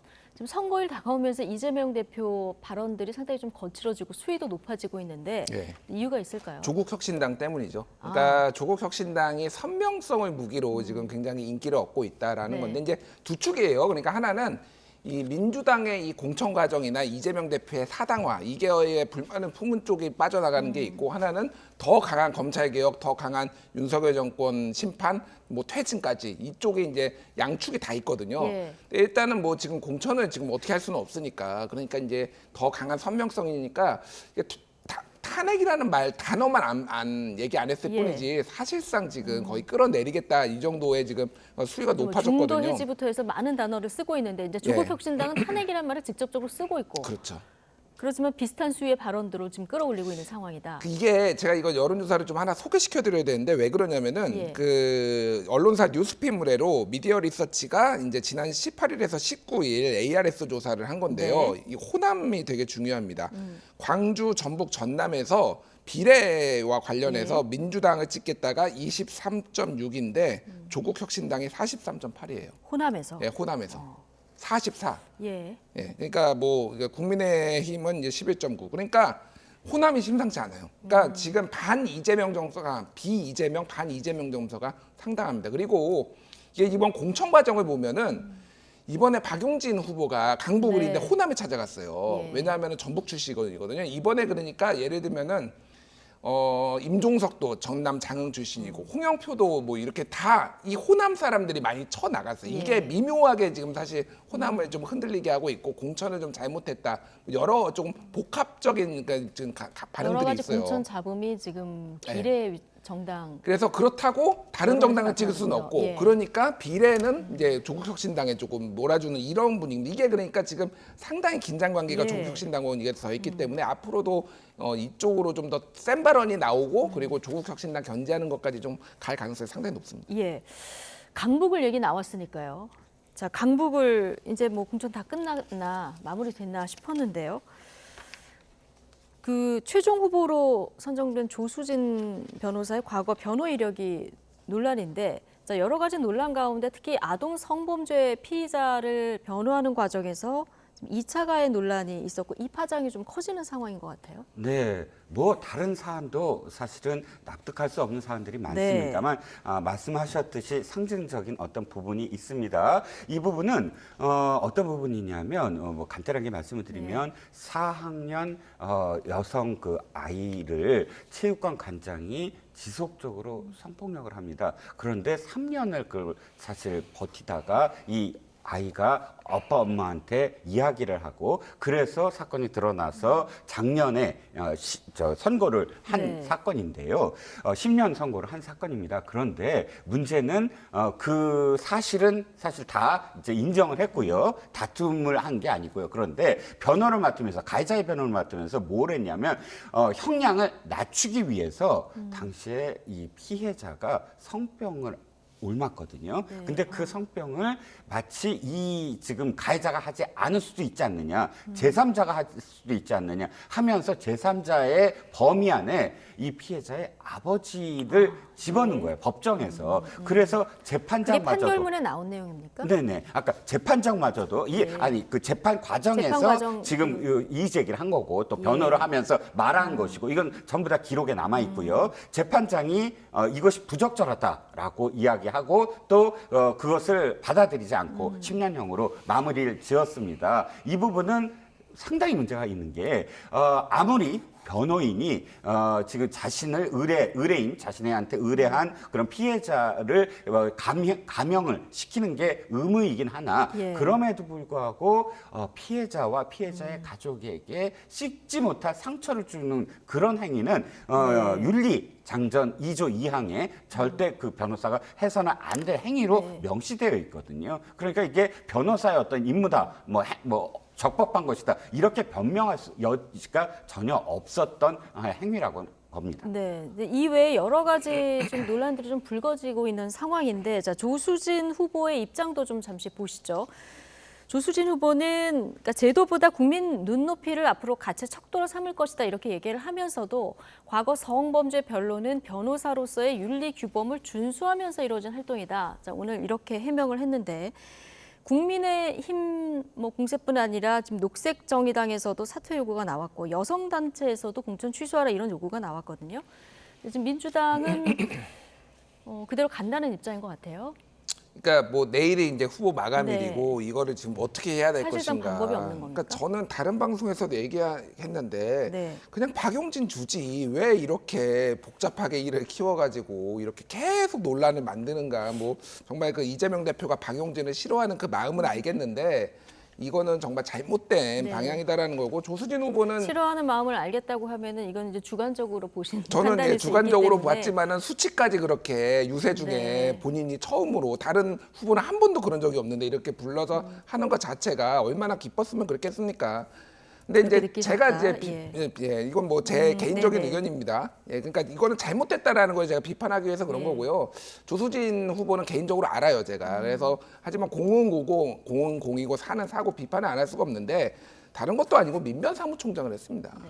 뭐 민변이 어떤 단체인지는 뭐 유권자분들이나 이제 시청자분들이 잘 아실 테고 이게 그러니까 어떤 사람이든지 법적 조력을 받을 권한은 있는데. 그게 이제 이게 공직에 나와서에서는 이 공직자의 눈높이에 또 이게 비교가 돼야 되거든요. 이게 적절한가? 이게 말씀하셨다시피 이게 성폭행 피해자에 대해서 이거는 가족들을 2차 가해하고 2번 죽이는 이런 일입니다. 이런 식으로 변호를 많이 하나요? 저는 글쎄요. 이거는 굉장히 부적절한 방식이다. 그러니까 선 넘었다 쉽게 얘기하면은. 그래서 이거 민주당은 이제 두고 이제 될 거고 제가 판세에는 어느 정도 영향이 있을 거라고 보십니까? 엄청나게 큰 판세에 영향을 주지는 않겠지만은 조국 혁신당이 이제 반사이익을 볼 거예요. 이러면은 민주당의 지지자들은 그렇다고 국민의힘 찍을 수 없지 않느냐 뭐 이렇게 해야 되니까 비례로 많이 빠질 거고 강북을에서도 상당히 이제 투표율이 낮아질 텐데 중요한 거는 이제 이게 지금 오늘로 끝나는 게 아니에요. 지금 제가 여러 언론사한테 들었는데 과거 지금 뭐 변호했던 거 다 뒤지고 있답니다. 지금 그럼 내일 나오고요, 모레 나오고요, 그리피 나오고 계속 나와요. 이거. 만약에 그러니까 내일까지 후보 등록을 해야 되니까요. 등록을 하면 이제 그걸로 끝나는 거 아닙니까? 그렇죠. 근데 등록이 되면은 이제 자진 후보 사퇴밖에 없고 교체는 안 되는 거죠. 그러니까 결단을 내리려면 딱 오늘 밤부터 이제 내일 한 24시간 정도 남은 건데. 글쎄요, 저는 뭐 그러니까 뭐 여론이 지금 지지율이 나쁘지 않다, 판세가 나쁘지 않다라고 민주당이 판단을 했나 본데, 글쎄 저는 이게 굉장히 나중에 큰 부메랑으로 돌아올 가능성도 배제할 수 없을 것 같습니다. 네. 자, 민주당 일각에서 범야권 200석 확보라는 낙관론이 심심치 않게 또 나오고 있는데요. 민주당 지도부에서는 경계령을 발령하면서 입단속에 나선 상황입니다. 관련 발언 듣고 오시죠. 민주당은 151석 혹은 153석을 목표로 하고 있다고요. 예. 그렇다고 하면은 비례대표 프로세스에서 민주 진보 개혁 세력들이 약진해서 200석을 만든다고 하면은 김건희 특검, 이태원 특검, 최상병 특검도 하지만은 윤석열 대통령을 탄핵도 가능하다. 최근에 연이어서 과도한 의석수를 자신하거나 또는 과도한 정치적인 목표를 제시하는 이런 실제 상황을 정확하게 알지 못하고 또 국민의 눈높이에 맞지 않는 그러한 개인적 언급들이 나타나고 있습니다. 강력하게 경고합니다. 네. 자, 200석 의석 얘기가 뭐 박지원 전 국정원장뿐 아니라 다른 후보들도 몇몇 후보들이 이제 언급을 했는데 김민석 상황실장 강력 경고한다 얘기를 했어요. 여기는 안 나왔지만 고개 들면 진다. 이건 뭐 늘 이렇게 낙관론 나올 때마다 지도부에서 얘기가 나오던데요. 그렇습니다. 지금 민주당이 지지율이 좀 호전됐죠. 그런데 네. 지지율이 호전된 것이 포지티브한 그런 어떤 결과일까? 그러니까 포지티브한 그런 무언가를 내놨기 때문에 지지율이 올랐는지를 반성을 해야 될 것 같아요. 왜냐하면 반사이익이거든요. 그간 국민의힘 계열 정당이 어떤 실수라든지 막말이라든지 이런 것들이 현재 줄었었어요. 그리고 한동훈 비대위원장한테 모든 조명이 가니까 사실 다른 메신저들이 거의 말을 좀 자제했던 부분이 있고 한동훈 비대위원장의 어떤 뭐 상당히 많은 부분에서 각광 조명을 받을 수밖에 없었던 상황이고요. 이런 상황 속에서 지지율이 사실 이쪽은 그러니까 공천 관련해서 굉장히 잡음이 있었고 떨어졌단 말이죠. 그런데 여기 아까 말씀드린 외생 변수들이 생기면서 반사이익으로 다시 출렁거림이 있는 것이지 네. 잘해서 올라갔다라고 생각한다면 그래서 그때부터 이제 200석 얘기가 나온다면 국민들이 아이고 당신들이 잘해서 지금 지지하는 게 아니다라고 다시 자각을 할 것이거든요. 네. 양쪽 다 사실은 지금은 우리가 반성하고 있다, 바뀐다라는 걸 국민들한테 설득을 할 시기지 우리가 잘하고 있다라고 자랑할 시기는 아니라는 겁니다. 예. 자, 제3정당 얘기 짧게 해볼 텐데 개혁신당 이제 비례 후보 순번 발표가 됐고요. 좀 내용이 있는 것 같습니다. 양향자 원내대표가 기자회견 예고했다가 오늘 취소를 했는데 이거 어떻게 봐야 됩니까? 지금 개혁신당 안 그래도 존재감도 떨어진 상황인데 좀 약간 집안 싸움 분위기도 읽혀요. 원래 이제 잘 나가는 집에서는 사실 예. 먹을 것도 많고 서로 이제 우애도 깊습니다. 그런데 이제 안 되는 집구석이라고 보통 얘기하죠. 이런 데서 이제 이런 갈등이 좀 벌어진다라는 건 이게 왜냐하면은 이제 어떤 당 지지율을 봤을 때 몇 명이 될지가 대충 보이잖아요. 비례로 몇 명이 될지가. 네. 그럼 지역구가 안 되는 좀 어려운 상황에서는 여기에 이제 치열하게 그 당선권에 대한 논란들이 있었고 저도 이제 뭐 여러 가지 얘기를 들었는데 이게 이제 개파 연합이다 보니까 일종의 그러니까 이게 어디에 누가 이제 어느 번호를 가느냐를 가지고 굉장히 사실 오랫동안 약간 논란이 있었어요. 네. 그래서 이게 그나마 김종인 공관위원장 정도 되니까 이게 반발이 좀 적은 게 아닌가 그런 생각도 듭니다. 아, 그래요? 예. 그러니까 김종인이 이렇게 판단한 거다라고 이렇게 이제 떠밀 수가 있는 거죠. 그러니까. 그래서 이제 양향자 후보 같은 경우는 제가 듣기로는 당에서 이제 이게 사실상 이제 탈당을 시사하는 발언을 이제 한 상황이었는데 네. 당에서 긴급하게 좀 만나가지고 일단은 보류가 된 이런 상황인 것 같아요. 그래서 요거는 지금 이제 소위 말해서 이제 경기 남부 반도체 벨트로 이번에 어떤 그 전략을 짰는데 그것도 좀 수정이 돼야 될 상황이 아닌가. 첨단 여러모로. 과학 기술 인재가 포함되지 않았다. 이게 양향자 의원의 반발 사유인 거죠. 뭐 이제 그쪽 당에서는 3번이 이제 바이오공학과 교수인데 이쪽이 첨단 과학 쪽이다라는 건데 이제 양향자 의원 입장에서는 반도체 인재를 지금 우리가 반도체 얘기를 하고 있는데 왜 이쪽이 빠졌느냐. 본인이 또 이제 영입 인재 1호로 이제 모신 분 이런 분들이 빠진 것에 대한 불만 뭐 이런 것도 있습니다. 게다가 일부에서는 뭐 이제 페미니스트가 너무 많네. 좀 안티페미 성향의 지지자들이 또 뭐 그런 것도 문제 삼고 있고 조금 쉽지 않다. 좀 어려운 것 같습니다. 예. 네. 자, 이준석 대표는 비례 안 주면 탈당한다는 인사가 10명이 넘어서 내가 정말 환멸감을 느끼고 상처를 받았다 오늘 이런 얘기도 했던데요. 자, 뭐 어떻게 오늘 기자회견 했다 취소했으니까 이제 마무리가 되는 건지 좀 봐야 될 것 같고요. 그래서 잘 나가는 집, 잘 못 나가는 집 얘기하셨는데 최근 그 지지율로 굉장히 잘 나가는 조국혁신당. 조국 대표가 오늘 대표실을 공개를 했더라고요. SNS에. 자, 앉아서 사무를 보는 그 모습을 공개했는데 사무총장하고 책상을 반 나눠 쓰고 비서실 사람들하고 사무실을 공유하고 있다. 한 지부 세 가족이지만 굉장히 행복하다. 이런 얘기를 남기면서 이제 남겼는데 자, 이 사무실 위치가요. 민주당에서 1분 거리밖에 안 된다면서요, 도보로. 네, 그렇습니다. 네. 아주 가까운 곳이고요. 네.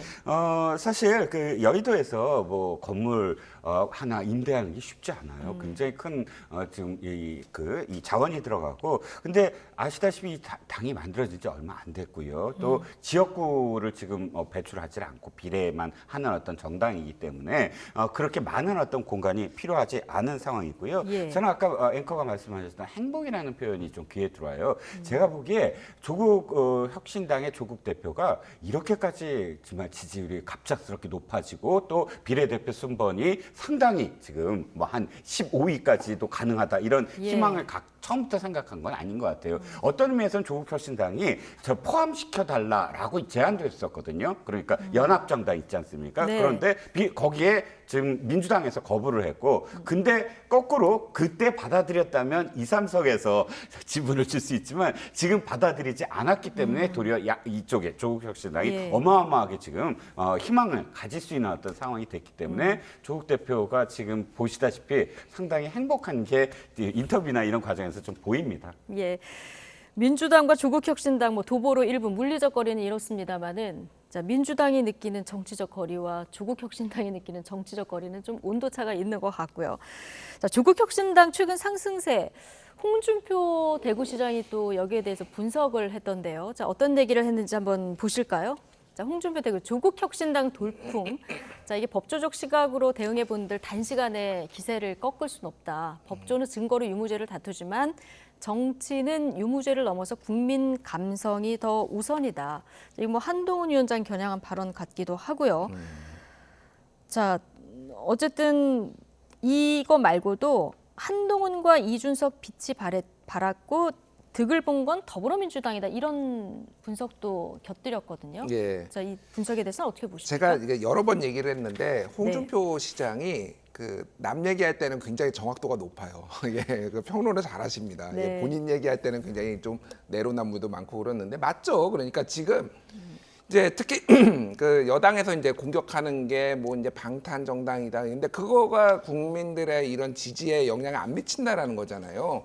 그러니까 더 이제 다른 부분이 있는 거고 이제 국민 감성이 됐든 뭐가 됐든 이제 정서가 중요하다라는 거고 저기에 행간에 녹아 있는 거는 쉽게 얘기를 하면 한동훈 비대위원장이 국민의 정서 감성 잘 모르고 있다. 그런 거 아는 사람은 나밖에 없다. 뭐 이게 이제 좀 행간에 깔려 있는 거죠. 그리고 아까 얘기했듯이 한동훈 이준석 빛이 발해서 득을 본 거는 더불어민주당이다라는 거는 결과적으로 이 실패의 책임은 이 두 사람한테 있다. 그래서 이제 이거는 사실은 총선 이후를 이제 그 당권이나 뭐 여러 가지 이런 거를 겨냥한 발언이다 이렇게 보는 게 맞을 것 같습니다. 예, 뭐 덧붙일 말씀 있으십니까? 한동훈, 이준석이 빛이 발해서 득을 볼 사람은 홍준표다. 라고 지금 결론을 내리신 게 아닌가 싶습니다. 알겠습니다. 자, 오늘 두 분 말씀은 여기까지 듣겠습니다. 이종근, 김준일 시사평론가 두 분과 함께했습니다. 고맙습니다.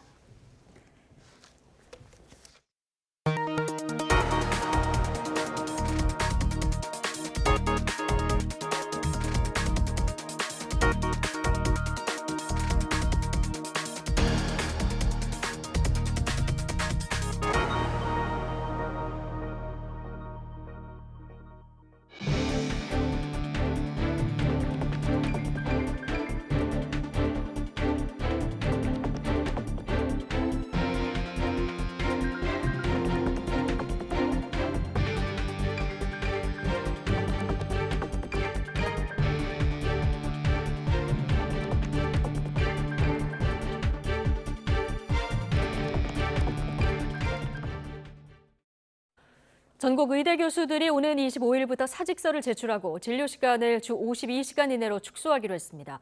전국 의대 교수협의회는 오늘 기자간담회에서 전공의들이 병원을 떠난 이후 5주 동안 주 2에서 3회 당직 근무를 서는 등 피로도가 심각하다면서 이같이 밝혔습니다. 또 다음 달 1일부터는 입원 환자와 중환자의 안전한 진료를 위해서 외래 진료를 최소화하겠다고 덧붙였습니다. 전국의대교수협의회는 오는 25일 전국 의과대학별로 시작되는 자발적 사직은 현 사태에서 취할 수 있는 마지막 선택이라며 개별 교수들의 선택을 지지한다고 설명했습니다. 정부는 의료 현장에 복귀하지 않은 전공의에 대해서 다음 주부터 면허 정지 처분에 들어갑니다. 박민수 보건복지부 2차관은 오늘 브리핑에서 업무 개시 명령을 위반한 전공의에 대해 다음 주부터 원칙대로 면허 자격 정지 처분을 하겠다고 밝혔습니다. 그러면서 모든 수련병원은 이달 말까지 전공의 임용 등록을 마쳐야 한다며 그 전까지 전공의가 복귀해야 한다고 설명했습니다. 또 조기 복귀하는 전공의들에 대해서는 그에 상응하는 조치가 있을 것이라며 면허 정지 처분에 감안할 것임을 내비쳤습니다. 비수도권을 중심으로 의과대학 학생 수를 늘리기로 했지만 정작 수련할 병원은 수도권에 몰려 있다는 점이 문제로 지적되고 있습니다. 정부는 지역 국립대 병원 등 거점 의료기관에 집중 투자해서 수련 여건을 개선한다는 계획입니다. 조용성 기자입니다. 지난 10년 동안 지방의대 졸업생 19,000여 명 가운데 수도권 수련병원에서 인턴 과정을 밟은 비율은 46.7%. 지방에서 의대를 나와도 전공의 수련은 절반가량이 수도권 병원에서 한다는 얘기입니다. 그런데 지방의대 정원이 2배 이상으로 늘어나게 되면서 지역의 수련병원 부족 문제가 과제로 떠올랐습니다. 지역의대를 나와도 수련병원을 찾아 수도권으로 가거나 수련을 마친 의사들도 대도시로 떠날 수밖에 없는 현실이 문제라는 지적입니다. 의사들이 거기에 남아서 일을 할 수 있는 사회적 기반이 갖추어져야 되지. 그냥 지방대 의대만 왕창 늘렸다고 해서 의사들이 절대 지방에 남아있지 않을 겁니다. 정원 급증으로 인한 교육 여건 부실 우려도 큽니다. 정부는 일단 국립대 병원을 전문의 중심으로 운영되도록 오는 2027년까지 교수를 1,000명 넘게 뽑기로 했습니다. 지역에서도 양질의 의료 수준을 갖춰 환자와 의료진의 수도권 쏠림 현상을 막겠다는 겁니다. 의대생 수가 늘어나 해부 실습이 제대로 이뤄지지 않을 것이라는 지적에 대해서는 해외에서 들여온다는 계획까지 내놨습니다. 활용되지 않는 카데바가 또 400구가 있기 때문에 그런 부분들을 활용하고요. 만약에 그렇게 해도 부족한 것 같다 그러면 이 부분은 수입도 고려할 수 있습니다.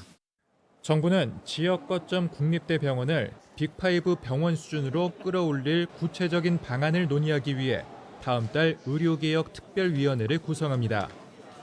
지역에서 수련받고 지역 의료기관에서 일할 만한 여건을 갖출 수 있는지 여부가 위태로운 지역 의료의 생사를 결정지을 것으로 보입니다. YTN 조용성입니다. 올해 치러지는 입시부터 의대 정원이 2,000명 급증하면서 대학생부터 직장인까지 의과대학 진학에 대한 관심이 높아지고 있습니다. 네, 학원들은 반수생을 위한 수업 개설을 앞당기고 또 직장인이 다닐 수 있는 저녁반을 신설하는 등 입시 업계가 그야말로 들썩이고 있습니다. 신재원 기자입니다. 의대 증원 2,000명이 최종 확정되고 대학별 배분까지 마치자 의대 도전을 고민하는 고3 수험생은 물론 대학생들도 크게 늘었습니다. 특히 상위권 대학의 이공계 학생들은 진지하게 반수를 고려하는 분위기입니다. 애초에 의대를 생각하다가 온 친구들이 정말 많아서 이제 증원됐으니까 확률이 높아졌다 보니까 이제 너도 나도 해보려는 분위기가. 입시 학원들이 이런 분위기를 놓칠 리 없습니다. 발빠르게 의대 입시를 위한 N수생반을 늘리고 개강 시기도 앞당기는 방안을 검토하는 학원이 많습니다. 아무래도 지금 현재 대학에 재학 중인 재학생들의 반수가 좀 빨라지지 않을까. 그래서 6월 달이나 7월 달에 개설을 하려고 하는 반수반을 빠르면 한 4, 5월 달부터 좀 조기에 앞당길 가능성이 조금 높다. 의대 입시 도전이 대학생을 넘어 직장인들까지 번지면서 학원들도 발빠르게 대응하고 있습니다. 일부 학원은 퇴근 시간에 맞춰 직장인 준비반을 신설하고 수강료 부담도 낮췄습니다.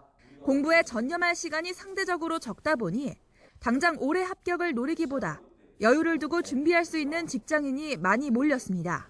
워낙 이분들이 주경내독 해야 되니까 시간이 별로 없잖아요. 이게 인원이 증대했다고 운전면허 시험도 아니고 이게 뭐 그냥 다 되는 게 아니니까 뭐 고등학교 선생님 출신, 수학 강사 출신 이런 분들. 지역 인재 전형이 크게 늘어나는 만큼 의대 공략을 위한 설명회 수요도 크게 늘고 있는 상황. 의대 증원 배분 확정과 동시에 입시 학원가는 그 어느 때보다 분주하게 움직이고 있습니다. YTN 신지원입니다.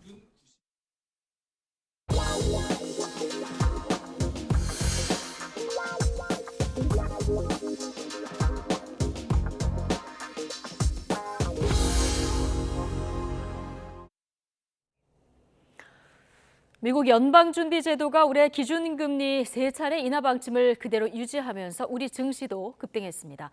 SK하이닉스와 삼성전자가 전체 지수를 이끌었는데 오름세가 이어질지 관심입니다. 이형원 기자입니다. 금리 동결 자체보다 올해 3차례 인하 방침 유지에 시장은 반색했습니다. 물가 불안으로 금리 인하 폭이 줄 거라는 우려가 해소되자 투자 심리가 들썩인 겁니다. 2번 이하로 가지 않을까라는 좀 불안감이 있었는데 이 연준 전도표만 보면은 올해 3번 떨어지는 것을 계속 명확하게 하고 있고 위험자산 선호의 원화값은 17원 넘게 올랐고 증시도 달아올랐습니다. 코스피는 2% 넘게 급등했습니다. 종가 기준으로 2,750선에 올라선 건 지난 2022년 4월 이후 2년 만입니다. 코스닥도 1.4%대로 상승 마감했습니다. 특히 반도체 관련주 오름세가 가팔랐습니다. SK하이닉스는 9% 가까이 폭등했고 삼성전자도 3% 넘게 올랐습니다. 미국 최대 메모리칩 제조업체인 마이크론 실적이 예상을 웃돈 여파가 더해진 결과입니다. 엔비디아 납품 가능성도 확실히 삼성전자 올라갔고 마이크론이 EPS상으로는 흑자를 전환을 했으니까 삼성전자, SK하이닉스 비슷한 추이로 가지 않겠느냐라고 하는 그런 기대감 정도라고 생각합니다. 상승 분위기는 한동안 이어질 전망입니다. 미국 통화 정책에 대한 부담을 털어낸 데 이어 업황 호조까지 거듭 확인하면서 불확실성이 줄었기 때문입니다. 한국은행은 이 같은 시장 상황과 미국 경제 지표 등을 예의주시하면서 금리 방향을 결정할 것으로 보입니다. 당장 다음 달 동결 전망이 유력한 가운데 하반기는 돼야 첫 인하가 이루어질 것이라는 의견이 우세합니다. YTN 이영훈입니다. 오는 2분기에 적용될 전기요금이 현재 수준에서 동결됩니다. 한국전력은 다음 달부터 6월까지 연료비 조정 단가를 현재와 같은 1kWh에 5원으로 적용한다고 밝혔습니다. 연료비 조정 단가는 전기요금을 구성하는 여러 요소 가운데 최근의 단기에너지 가격 흐름을 반영하는 연료비 조정 요금을 산정하는 데 쓰입니다. 한국전력은 연료비 조정 요금 외에도 기본요금과 전력량 요금, 기후환경 요금도 따로 인상하지 않아 2분기 전기요금은 현재 수준이 유지될 예정입니다. 하지만 과거 국제에너지 가격 상승기에 원가보다 싼 전기를 공급하면서 누적 적자가 43조 원 발생한 만큼 올해 안에 전기요금이 인상될 가능성은 남아 있습니다. 국민권익위원회가 저출생 극복을 위해서 파격적인 공무원 육아휴직 개선안을 내놓았습니다. 휴직해도 월급만큼 돈을 주는 내용이 담겼는데 육아와 출산을 업무의 연장으로 봐야 한다는 겁니다. 이승배 기자입니다. 아들 둘을 둔 공무원 김모 씨. 최대 3년 동안 육아휴직을 쓸 수 있지만 1년 만에 바로 복귀했습니다. 생활비 부담 때문이었습니다. 80만 원 정도를 수령했는데요. 부족한 생활비는 사실 마이너스 통장으로 일단 충당을 했고 대출금이 너무 누적되는 게 부담돼서 아이가 아직 어리지만 복직을 서두르게 됐던 것 같습니다. 최근 설문조사에서도 육아휴직을 하면 힘든 점으로 인사상 불이익과 함께 금전적인 이유가 꼽혔습니다. 국민권익위원회가 육아휴직을 써본 공무원들의 실제 경험담 가운데 핵심 민원을 모아 육아휴직 개선안을 발표했습니다. 가장 눈에 띄는 것은 육아휴직 수당 인상. 돈 걱정 없이 아이를 돌보려면 공무원 보수의 평균 기본급 수준인 월 3,400만 원은 돼야 한다는 겁니다. 둘 이상 자녀를 위해 육아휴직을 쓰면 수당을 자녀 수에 맞춰 주는 것을 허용할 것도 권고했습니다. 저출생이 국가적인 문제인 만큼 육아와 출산을 업무의 연속, 나아가 업무보다 더 중요한 문제로 인식을 바꿔야 한다는 생각이 깔렸습니다. 지금까지 육아휴직이라는 표현 속에 쉰다는 의미가 지금까지 고정관념으로 박혀 있었던 것 같습니다. 근데 이제 지금 우리 나라가 당면하고 있는 현실을 감안하면은 그걸 쉰다는 개념으로 더 이상 접근하기는 어렵다는 것이죠. 인사 인센티브도 파격적으로 제시했습니다. 육아휴직을 쓰고 복직하면 근무 평정을 기본 U 이상을 주고 성과 평가 역시 A 또는 S를 보장하는 내용입니다. 또 육아휴직 모든 기간에 대해 경력을 인정해주고 다자녀 휴직 공무원이 복귀하면 가점을 줘 승진심사 때 우대하도록 했습니다. 육아휴직 활성화를 위해 대체 인력 확보 기준을 반년에서 석 달로 단축하도록 했습니다. 권익위는 재원 마련 등이 필요한 일부 사안을 빼고 나머지는 올해 말까지 제도를 정비하라고 인사혁신처와 행정안전부 등에 권고했습니다. 올해 말까지 저희들이 이행을 요구할 수 있는 부분을 계속 요구해 나갈 겁니다. 그리고 그 이후에라도 그 이행을 수용한 부분에 대해서는 또 제대로 이행을 하고 있는지도 이행 점검을 계속해 나갈 겁니다. 아울러 육아휴직에 대한 인식 전환을 위해 휴직이라는 용어 자체를 바꾸는 것도 검토해보겠다고 밝혔습니다. YTN 이승매입니다. 공정거래위원회가 공무원 학원 시장의 경쟁을 제한할 우려가 있다며 메가스터디의 공단기 인수에 제동을 걸었습니다. 공무원 시험을 준비하는 40만 명 수험생에게 수강료 인상 등 피해가 우려된다며 기업 결합을 불허했습니다. 보도에 오인석 기자입니다.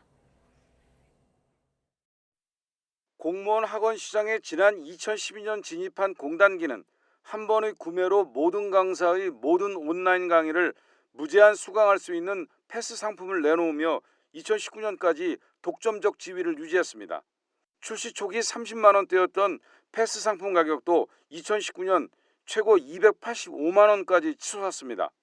후발주자로 2018년 11월 공무원 학원 시장에 뛰어든 메가스터디는 공단기보다 낮은 가격과 인기 강사 영입 전략에 힘입어 2위 사업자로 급성장했습니다. 경쟁 시장이 되면서 공단기의 패스 상품 평균 가격도 3년 만에 166만 원에서 111만 원으로 떨어졌습니다. 이후 메가스터디는 2022년 10월 미국 사모펀드인 베인 캐피탈이 보유한 공단기 주식 95.8%를 1,030억 원에 취득하는 계약을 체결하고 이를 공정위에 신고했습니다. 공정위는 합병 후 압도적 1위 사업자가 된 메가스터디에 인기 강사들이 몰리면서 시장 경쟁이 제한되고 가격 인상으로 이어질 가능성이 있다고 판단했습니다. 공무원과 소방공무원 시험 온라인 강의 시장에서 합산 점유율은 67.9%와 75%로 매우 높고 2위와의 격차가 50% 이상 나는 것으로 나타났습니다. 또 고정 강사료가 상품 가격으로 전이되고 시장 점유율이 증가할수록 가격이 인상되는 것으로 분석됐습니다. 경쟁 제한 우려가 매우 크다고 판단한 공정위는 메가스터디의 공단기 인수 금지 조치를 결정했습니다. 이번 금지 조치는 공무원 학원 시장의 경쟁이 그대로 유지되도록 함으로써 가격 경쟁을 유지하고 40만 명의 수험생들을 보호했다는 점에서 그 의의가 매우 크다고 하겠습니다. 이번 불허 결정은 2016년 SK텔레콤의 CJ 헬로비전 인수합병 불허 이후 8년 만입니다. YTN 오인성입니다. 정부가 60세 이상을 위한 분양형 실버타운을 재도입하고 취약계층과 중산층 맞춤형 노인주택도 공급하기로 했습니다. 또 경로당을 통한 식사 제공을 늘리고 요양병원 간병 지원비를 지원하는 한편 치매관리 주치의를 도입한다는 계획입니다. 이승윤 기자입니다.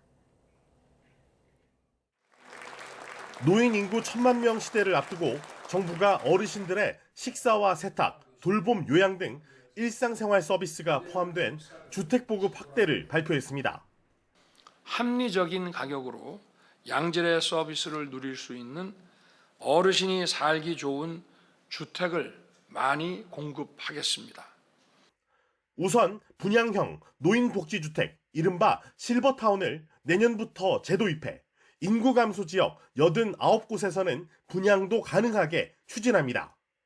60세 이상이면 누구나 입소할 수 있고 위탁 운영 요건도 없애 여러 기관이 운영할 수 있게 했습니다. 무주택 노인 가구를 위해 식사와 여가 서비스를 제공하는 임대주택인 고령자 복지주택 공급은 1년에 1,000가구에서 3,000가구로 늘립니다. 중산층 노인을 위해선 기업형 장기임대주택 실버스테이도 시범 도입합니다. 화성 동탄에는 단지 내 노인 복지시설 비중이 55%인 헬스케어 리치 주택을 최초로 공급할 예정입니다. 동작 감지기, 단차 제거 등 어르신들이 편하게 생활하실 수 있는 시설을 갖추고 의료 요양을 포함한 노인 돌봄 서비스가 제공될 것입니다. 경로당 7만 곳 중 42%가 평균 주 3.6일만 식사를 제공하는 상황에서 정부는 주 5일 제공을 목표로 장소와 횟수를 늘리기로 했습니다. 4월부터는 간병이 꼭 필요한 요양병원 입원 노인에게 간병비를 지원해 부담을 완화합니다. 또 집에서 의료 서비스를 받는 재택의료센터를 95곳에서 2027년 250곳으로 늘리고 재택 간호통합센터도 7월에 도입합니다. 7월부터는 치매관리 주치의 시범사업 역시 시행할 예정입니다. YTN 이승윤입니다.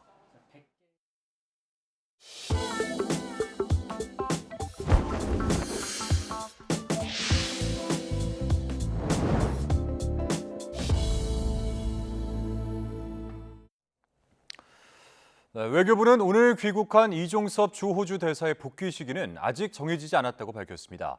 다음 주 방산협력 공관장 회의에 이어 재외 공관장 전체 회의, 호주와의 외교 국방 장관 협의 등이 이어지기 때문인데 길게는 5월까지 국내에 머물 수도 있다는 관측이 나오고 있습니다. 신현중 기자입니다.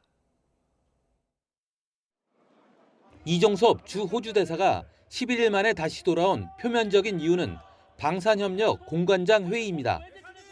이 대사를 포함해 사우디아라비아와 아랍에미리트, 인도네시아, 카타르, 폴란드 대사가 참석하는데 회의는 다음 주 내내 이어질 예정입니다. 유관부처별 협의, 유관부처와 해당 공관장 합동회의, 또한 관련 시설 시찰과 토론 일정을 소화하려면 최소 며칠이 걸릴 것으로. 하지만 방산협력 공관장 회의를 위해 6개 나라 대사를 불러들이는 건 이례적이란 평가입니다. 지난해엔 7월과 9월 두 차례 방산회의가 열렸지만 해외 공관장들은 모두 화상으로 참석했습니다. 정부는 또 현재로선 회의가 언제 어디서 열리는지 공개하지 않는다는 방침입니다.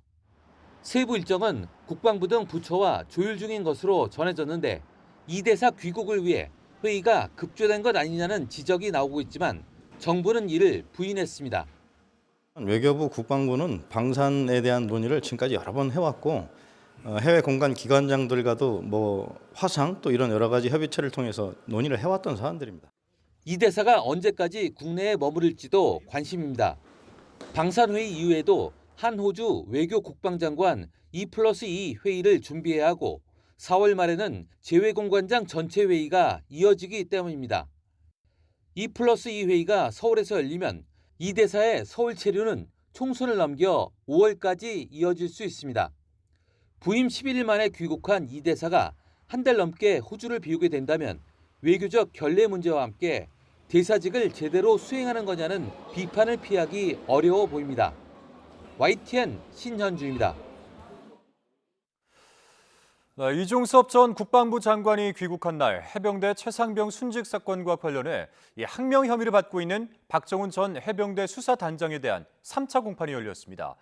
오늘 공판에 참석한 박 전 수사단장 측은 이 전 장관을 증인으로 법정에 세울 것이라고 밝혔고 재판 과정에서 국가안보실 관계자와 해병대 사령관 간에 이루어진 통화 기록 일부도 공개됐습니다. 김문경 기자가 보도합니다.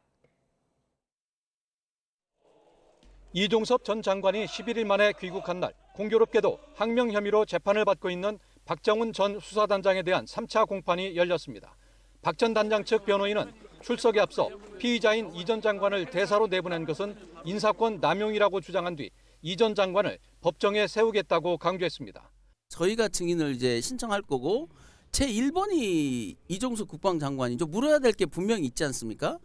박 전 단장은 지난해 8월 당시 이종섭 장관의 지시를 받은 김계환 해병대 사령관의 이첩 보류 명령을 따르지 않고 임성근 전 해병대 1사단장을 비롯한 8명에 대해 과실치사 혐의를 적시한 수사 결과 보고서를 민간 경찰에 넘겼다는 혐의로 기소됐습니다.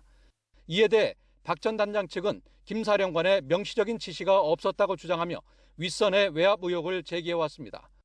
이번 재판에서는 최상병 순직 사건 조사 보고서가 민간 경찰에 이첩됐다가 회수되기 전후로 국가안보실과 해병대 지휘부 간 이뤄졌던 전화통화 기록 일부도 공개됐습니다.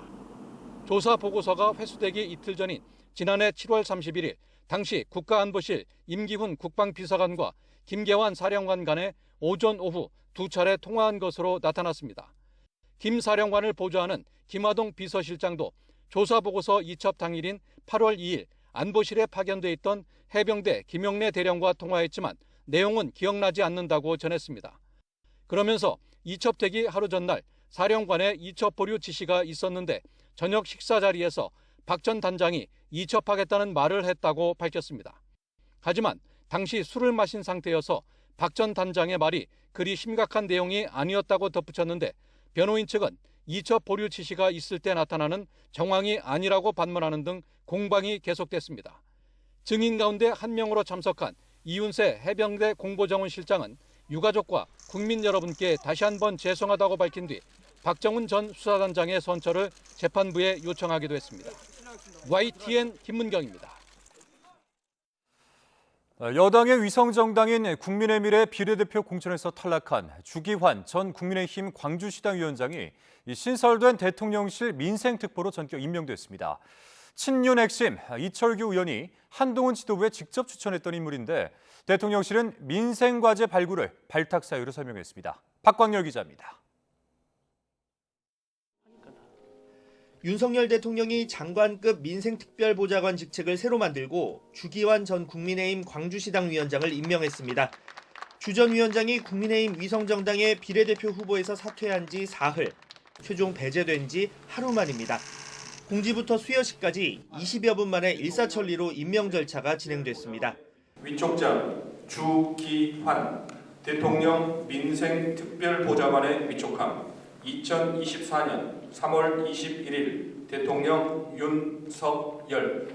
대통령실 고위관계자는 YTN에 민생과제 발굴과 호남 민심 배려, 정책 등에 대한 호남 요구 수렴 등이 주요 배경이라고 설명했습니다. 검찰 수사관 출신인 주 전 위원장은 지난 2003년 광주지검을 시작으로 윤 대통령과 근무하며 인연을 맺은 측근으로 분류됩니다. 앞서 여당 위성정당 비례대표 후보에 지원했지만 당선권 밖으로 평가되는 24번을 받게 되자 후보직을 스스로 내려놨습니다. 친윤 핵심 이철규 의원은 공개적으로 지도부에 주 전 위원장 추천 사실을 거론하기도 했습니다. 광주시장 후보로 출마해서 상당한 득표를 올리면서 호남 지역에 우리 당의 당세를 확장하는 데 큰 공헌을 하신 분입니다. 그런 분을 추천하는 것이 사천입니까? 후보 등록일 전날 밤 친윤계 요구가 일부 반영돼 호남과 당직자목 순번이 조정됐지만 주기환 전 위원장은 끝내 빠졌습니다. 윤한 갈등이 총선을 앞두고 잠시 수면 아래로 내려간 것뿐이란 분석이 나왔던 이유인데 대통령실의 예상 밖 민생특보 임명도 이와 무관치는 않아 보입니다. YTN 박광렬입니다. 비례대표 후보 공천에 반발해 탈당을 시사했던 개혁신당 양향자 원내대표가 당을 떠나지 않고 개혁신당의 경기 용인갑 후보로 등록하기로 했습니다. 양 원내대표는 오늘 자신의 SNS에 이준석 대표와 경안천을 걸으며 허심탄회하게 이야기를 나눴고 첨단 산업 육성이 미래 세대를 살리는 유일한 길이라는 합당 정신을 다시 한번 확인했다며 이같이 밝혔습니다. 앞서 양 원내대표는 개혁신당 비례대표 후보 명단에서 반도체 첨단 과학기술 인재가 배제된 데 동의하지 않는다고 반발하며 거취와 관련한 기자회견을 예고했다가 돌연 취소했습니다. 다음 달 10일 치러지는 22대 총선 후보 등록 첫날 전국 254개 지역구에 후보 311명이 등록해 경쟁률 1.2대 1을 기록했습니다. 중앙선거관리위원회가 오늘 오후 7시 기준으로 공개한 첫날 접수 결과를 보면 더불어민주당이 125명으로 등록 후보가 가장 많았고 국민의힘은 124명이 등록했습니다. 이어서 개혁신당 15명, 진보당 11명, 녹색정의당 8명, 새로운미래 6명 등 순이었고 무소속으로 등록한 후보는 15명이었습니다. 총선 일정을 이유로 대장동 백현동 재판에 불출석했던 더불어민주당 이재명 대표가 내일로 예정된 공직선거법 재판에도 출석하지 않기로 했습니다. 이 대표 측은 오늘 공직선거법 위반 재판을 심리하는 서울중앙지방법원에 절차 진행에 관한 의견서를 제출했습니다. 이 대표는 내일 오전 열리는 재판에 참석하지 않고 충남 서산시 등에서 총선 유세 일정을 소화할 예정입니다. 이 대표는 지난 19일에도 강원 지역 선거 유세를 위해 대장동 백현동 재판에 불출석해 재판부는 다음 기일에도 출석하지 않으면 구인장 발부를 검토하겠다고 경고했습니다. 검찰이 이른바 대장동 50억 클럽 의혹에 연루된 권순일 전 대법관에 대한 강제 수사에 나섰습니다. 검찰은 압수수색을 계기로 더불어민주당 이재명 대표의 공직선거법 위반 사건과 관련한 재판 거래 의혹도 본격적으로 들여다볼 방침입니다. 백종교 기자입니다. 대장동 일당의 로비 대상이었다는 50억 클럽 의혹과 관련해 검찰이 권순일 전 대법관의 변호사 사무실을 압수수색했습니다. 지난해 10월 경찰에서 사건을 넘겨받은 지 5달 만으로 곽상도 전 의원과 박영수 전 특별검사에 이어 50억 클럽 멤버로 세 번째 검찰 수사 대상이 됐습니다. 권 전 대법관은 퇴임 이후인 지난 2020년부터 이듬해까지 대한변호사협회에 변호사 등록을 하지 않고 대장동 민간업자 김만배 씨가 대주주인 화천대유 자산관리의 고문으로 활동한 혐의를 받습니다. 또 더불어민주당 이재명 대표에게 유리한 판결을 주도한 뒤 화천대유 고문으로 영입됐다는 재판 거래 의혹도 받고 있습니다. 2020년 7월 이 대표의 공직선거법 위반 사건 상고심에서 대법원이 무죄 취지로 파기환송 판결을 할 때 중추적 역할을 했고 이 판결 대가로 퇴임 이후 화천대유에서 고문료로 1억 5천만 원을 챙겼다는 겁니다. 실제 김만배 씨는 대법원 판결을 전후로 여러 차례 권 전 대법관을 찾아간 것으로 드러나 의혹이 증폭됐습니다. 이번 압수수색 영장엔 변호사법 위반 혐의만 적시됐지만 검찰은 강제 수사를 계기로 이 대표의 재판 거래 의혹까지 자세히 살펴볼 계획입니다. 검찰 관계자는 재판 거래 의혹과 변호사법 위반의 사실관계가 완전히 나뉜다고 볼 수 없다며 권 전 대법관이 화천대유에서 받은 금품에 어떤 대가성이 있는지 집중적으로 들여다볼 거라고 강조했습니다. 총선을 코앞에 두고 야당 대표와 연관된 수사를 본격화하는 건 선거에 영향을 미칠 수 있다는 지적이 나오지만 검찰은 보안 수사를 통해 압수수색이 필요하다고 판단해 진행한 것뿐이라고 일축했습니다. YTN 백종규입니다. 지난해 7월 14명이 숨진 우송 지하차도 참사와 관련해서 부실 대응 혐의 등으로 경찰과 소방공무원 16명이 무더기로 재판에 넘겨졌습니다. 참사 당시 경찰은 순찰차 태블릿 PC가 제대로 작동하지 않아 출동 지령이 전달되지 않았다고 설명했지만 검찰은 정상 작동한 사실을 확인했다고 밝혔습니다. 이성우 기자입니다. 참사 당일 오송파출소 소속 순찰자가 궁평이 지하차도에 도착한 시각은 오전 9시 1분. 지하차도가 침수되기 시작한 지 20여 분이 흐른 뒤였습니다. 당시 경찰은 오전 7시 58분에 궁평 지하차도 통제를 요청하는 신고가 들어왔지만 비슷한 시각에 접수된 다른 신고를 처리한 뒤 궁평일 교차로로 이동해 교통을 통제했다고 설명했습니다. 07시 58분 신고 내용이 국도 36호선 거기 제방에 물이 넘치기 시작했거든요. 궁평 지하차도. 또 당시 경찰은 순찰차에서 112 신고 지령을 받는 태블릿 PC 오류로 궁평이 지하차도 관련 신고를 확인하지 못했다고 해명했습니다. 하지만 검찰은 수사 결과를 발표하면서 당시 순찰차 태블릿 PC 오류는 없었고 궁평일 지하차도도 다른 신고를 처리하는 길에 지나쳤을 뿐 실제 출동한 사실이 없는 것으로 파악됐다고 반박했습니다. 또 충북경찰이 재난상황실이 제대로 운영되지 않은 사실을 숨기려 재난상황실 운영계획서와 근무 일지 등을 허위로 작성해 경찰청과 국회의원실 등에 발송한 것으로 보고 있습니다. 경찰이 교통 비상근무를 발령한 것처럼 꾸미거나 일부 상황실 근무자의 무단 퇴근 사실을 숨기고 허위 문서를 작성했지만 전 지방청장 등 고위급 인사들은 이런 사실을 최종적으로 검토하지 않았다고 판단한 겁니다. 소방 관계자들 역시 긴급구조통제단을 가동하지 않고도 가동된 것처럼 사업문서를 허위로 작성 발송한 혐의를 받고 있습니다. 검찰은 전 충북경찰청장 등 경찰관 14명, 전 청주 서부소방서장 등 소방관 2명을 허위 공문서 작성과 업무상 과실치사상 등의 혐의로 재판에 넘겼습니다. YTN 이성호입니다. 사람이 없는 집을 노려 현금과 귀금속 등 1억 5천만 원 상당을 훔친 일당이 경찰에 붙잡혔습니다. 이들은 아파트 복도 창문을 통해서 열려있는 베란다로 들어가 대담하게 물건을 훔쳤습니다. 윤성훈 기자입니다. 한 남성이 비좁은 고시텔에서 수갑을 차고 있습니다. 경찰은 남성으로부터 수색 동의를 얻고 범행 당시 착용한 옷이 무엇인지 확인합니다. 범행 당시 착용하신 옷이 어떤 거예요? 신발은 이거예요? 신발 이거 착용하셨어요? 서울과 인천 등 수도권 아파트 10여 곳을 돌며 현금과 귀금속 등을 훔친 40대 남성 A씨입니다. A씨 일당의 범행 수법은 크게 두 가지입니다. 우선 아파트 초인종을 눌러 빈집인지 확인한 뒤 범행에 나섰습니다. 또 지은 지 오래돼 상대적으로 보안이 취약한 계단식 아파트도 표적으로 삼았습니다. 이들은 별다른 장비 없이 장갑만을 착용한 채 복도 창문을 열고 에어컨 실외기를 이동한 뒤 베란다로 침입해 범행을 저질렀습니다. 경찰 수사망을 피하기 위한 움직임도 상당히 치밀했습니다. 대포폰을 사용한 건 물론 일정한 주거지 대신 서울과 부산 등을 오가며 모텔이나 고시텔에 머물렀습니다. 이런 방식으로 A씨 일당이 지난 석 달 동안 훔친 금품은 1억 5천만 원에 이릅니다. 훔친 돈은 대부분 유흥비 등에 탕진했습니다.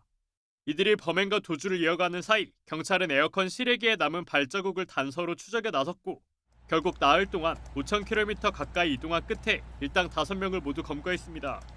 경찰은 범행을 주도한 3명을 구속하고 추가 범행 여부를 조사하고 있습니다. 요 근래는 현금이나 귀금속을 집에 두지 않기 때문에 친입훈이 없으면 신고를 안 하는 경우가 많습니다. 혹시 이제 그런 친입훈이 있거나 아니면 어떤 피해가 있을 때 적극적으로 신고를 해주셨으면 좋겠습니다. 경찰은 오래된 고층 아파트의 경우 평소 베란다 창문을 잠가 놓아야 절도 피해를 예방할 수 있다고 당부했습니다. YTN 윤성훈입니다. 이른바 투자 리딩방 사기로 수사를 받다가 도주한 공개 수배범 윤모 씨가 1년여 만에 검거됐습니다. 서울 마포경찰서는 SNS 대화방에서 30여 명 피해자로부터 18억 원가량을 가로챈 윤 씨를 사기 혐의로 조사 중입니다. 윤 씨는 재작년 말에 구속영장 실질 심사를 받기 전에 도망쳤는데 지난주 경찰의 공개 수배를 본 시민의 신고로 경기도 수원시에 있는 식당에서 붙잡혔습니다. 경찰이 지난해 1월에 공개 수배를 내린 지 1년여 만입니다. 마약을 투약한 혐의를 받는 전직 야구 국가대표 선수 오재원 씨가 구속 갈림길에 섰습니다. 서울중앙지방법원은 오늘 오후 오 씨의 구속 전 피의자 신문을 열었습니다. 모자를 깊게 눌러 쓴 채 법원에 출석한 오 씨는 선수 시절에도 마약을 투약했는지, 증거를 없애기 위해 탈색하고 제모한 것이 맞는지 등을 묻는 취재진 질문에 아무런 답을 하지 않았습니다. 오 씨는 대리 처방을 통해 마약류를 확보하고 실제 투약까지 한 혐의를 받고 있습니다. 메이저리그 슈퍼스타 오타니 쇼헤이와 7년을 함께한 통역사가 불법 도박 자금으로 쓰기 위해 오타니의 돈을 훔친 사실이 드러났습니다. 미국 현지 언론은 통역사 미즈하라 이페이가 도박과 절도 혐의로 LA 다저스 구단에서 해고됐다고 전했습니다. 이페이는 오타니의 은행 계좌에서 최소 450만 달러, 약 60억 원을 빼낸 것으로 알려졌습니다. 니온햄 파이터스의 통역사로 일하며 오타니를 처음 만난 이페이는 오타니가 LA 에인절스와 계약한 뒤 개인 통역사가 됐고 메이저리그 생활을 함께하며 이번 서울 시리즈에도 동행했습니다. 정부가 추진하던 지열발전소가 촉발 요인으로 지목된 이 지진으로 생긴 손해를 배상해달라는 소송에 포항 주민 92%가 참여했습니다. 일부 시민이 앞서 제기한 소송에서 1심 재판부는 정부가 최대 300만 원씩을 배상하라고 판결했는데요. 이 판결이 유지된다면 전체 배상금은 1조 3천억 원이 이르게 됩니다. 이윤재 기자입니다. 지난 2017년 11월 15일 전국을 뒤흔들었던 규모 5.4의 포항 지진. 이듬해 2월 진도 4.6의 여진까지 이어지면서 포항 주민은 지금도 정신적인 피해, 트라우마를 호소하고 있습니다. 덤프트럭 같은 경우에는 지나가면 아직도 울렁거리고요. 트라우마라는 게 이게 그냥 지나가는 게 아니잖아요. 어차피 그 계속 마음에 남아있는 거라 가지고. 정부가 추진하던 지열발전소가 지진을 촉발한 거로 밝혀지면서 이런 정신적 피해를 호소하는 시민들이 정부에 손해배상을 청구했습니다. 지난해 11월 5만여 명이 참여한 집단 소송에서 1심 재판부는 두 차례 지진을 모두 겪은 시민에게 300만 원을 배상하라고 판결했습니다. 법원이 시민 손을 들어주자 다른 시민들도 줄 소송에 나섰고 특별법이 명시한 소멸시효까지 모두 45만 7천 명, 포항 시민의 92%가 참여했습니다. 45만 명이 함께해서 대한민국 사법 역사상 역대 최고의 집단 소송 기록을 쓴 것이 아닌가. 포항시는 정부를 상대로 한 소송을 돕는 게 부담스럽지만 트라우마를 호소하는 시민을 외면하지 않겠다는 방침입니다. 1심 판결이 최종 판결까지 유지될 수 있도록 저희들이 정부에 적극적으로 건의할 예정이고요. 미참여자는 시효 소멸 연장을 위한 특별법 개정이라든가 정부와 시민 모두 1심 판결이 부당하다며 항소한 가운데 최종심까지 같은 판단이 이어지면 정부는 1조 3천억 원대 배상금을 떠안게 되는 상황. 정부를 상대로 한 사상 최대 규모의 집단 소송의 결과가 어떻게 나올지 향후 재판 과정에 관심이 쏠립니다. YTN 이윤재입니다. YTN 최대 주주의 변경 승인과 관련해서 집행정지 가처분 신청이 기각된 가운데 학계에서 정부의 언론 장악을 비판했습니다. 한국언론정보학회는 오늘 서울 중고 뉴스타파에서 개최한 세미나에서 YTN 보도 전문 채널이 기습적으로 매각된 것은 공영방송이라는 공적 가치를 무력화시킨 행위라고 주장했습니다. 이어서 언론의 자유를 억압하는 행위가 벌어지고 있다는 것은 민주주의가 퇴보한 증거라고 지적했습니다. 미국 정부가 자국 반도체 업체 인텔에 역대 최대 규모인 26조 원을 지원하기로 했습니다. 이를 통해서 미국 내 첨단 반도체 생산을 2030년까지 전 세계 20% 수준까지 끌어올리고 또 대규모 일자리를 창출한다는 목표입니다. 이동우 기자가 취재했습니다. 조 바이든 미국 대통령이 경합주인 애리조나주 피닉스의 인텔 반도체 공장을 찾았습니다. 인텔의 대규모 반도체 투자와 함께 미국 정부의 파격적인 지원을 발표하기 위한 것입니다. I'm thrilled to announce the latest public-private partnership and one of the largest investments in semiconductors in the United States ever. A new landmark agreement under the CHIPS and Science Act. 미국 정부는 인텔에 반도체법상 최대 규모인 195억 달러, 약 26조 원을 지원하기로 했습니다. 이를 통해 현재 제로 수준인 미국 내 첨단 반도체 생산을 2030년까지 전 세계의 20% 수준까지 끌어올릴 것으로 기대합니다. 또 대규모 일자리를 창출한다는 계획입니다. 보조금에 대해 반도체법에 따라 약 14조 8천억 원 규모의 대출 지원도 인텔에 하기로 했습니다. 인텔은 향후 5년간 약 134조 원을 반도체 생산에 투자할 예정입니다. Nearly all manufacturing of leading-edge chips across the entire industry moved overseas to Asia years ago. We will enable advanced semiconductor manufacturing to make a comeback here in America after 40 years. 미국에 대한 대규모 투자 계획을 발표한 한국의 삼성전자, 타이완의 TSMC 등도 조만간 거액의 반도체 보조금을 받을 것으로 전망됩니다. 바이든 정부는 안보의 핵심적인 반도체의 해외 의존을 줄이기 위해 2022년 반도체 지원법을 만들었습니다. 미국은 한편 중국의 반도체 산업 발전을 원천 차단하기 위해 수출과 투자 통제 등을 강화하는 등 각종 방안을 강구하고 있습니다. YTN 이동호입니다. 중국 상하이에 새로 들어서는 애플 매장 개장식에 참석하기 위해서 애플 CEO 팀 쿡이 직접 행차했습니다. 12시간 전부터 장사전이 펼쳐질 만큼 현지 호응은 뜨거웠지만 정작 판매 실적은 시들한 상황입니다. 베이징에서 강정유 특파원입니다. 상하이 도심에 있는 사찰 앞 광장에 장사진이 펼쳐졌습니다. 불공을 들이러 온 사람들이 아닙니다. 미국 뉴욕에 이어 세계에서 두 번째로 큰 애플 스토어 개장 행사를 기다리는 줄입니다.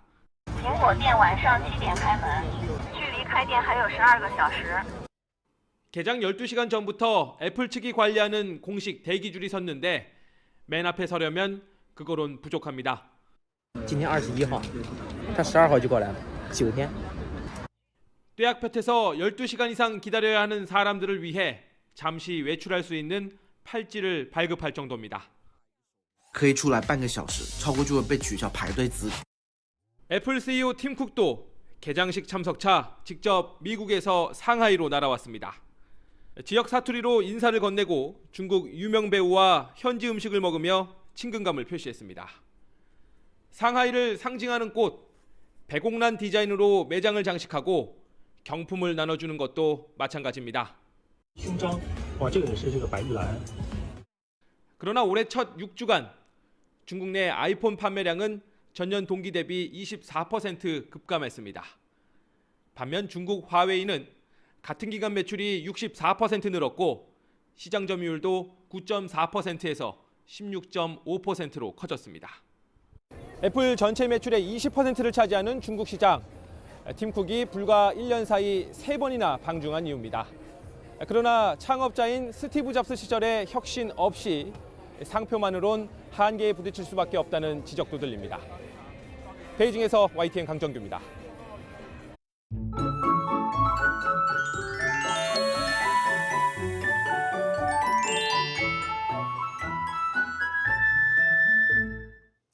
내일은 다시 예년 기온을 웃도는 포근한 날씨가 찾아오겠습니다. 우선 아침에도 서울 기온이 4도로 오늘보다 5도가량 높아 쌀쌀함이 덜하겠고 낮 기온은 16도로 역시 오늘보다 5도가량 높아 꽤 포근하겠습니다.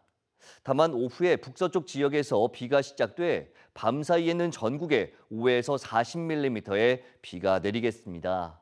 여기에 서쪽 지방은 밤부터 황사가 유입되면서 흙비가 내릴 가능성이 있겠고 중부 지방에는 강한 비와 함께 돌풍과 벼락이 동반되는 곳이 있겠습니다. 피해 없도록 대비 철저히 해주시기 바랍니다. 또 비가 내리기 전까지 서울 등 곳곳으로 매우 건조한 날씨가 이어지는 가운데 바람도 강하게 불겠습니다. 화재 사고에도 유의해 주시기 바랍니다.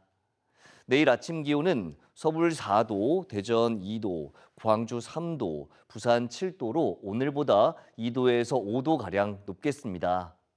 낮 기온도 서울 16도, 대전 17도, 광주 18도, 대구 16도로 오늘보다 4, 5도가량 높겠습니다. 주말인 모레 새벽에는 비가 대부분 그치겠지만 제주도와 남해안에는 주말 오후부터 휴일 사이 또다시 비가 내릴 전망입니다. 날씨 정보였습니다. 목요일 뉴스나이트 마치겠습니다. 함께해 주신 여러분 고맙습니다.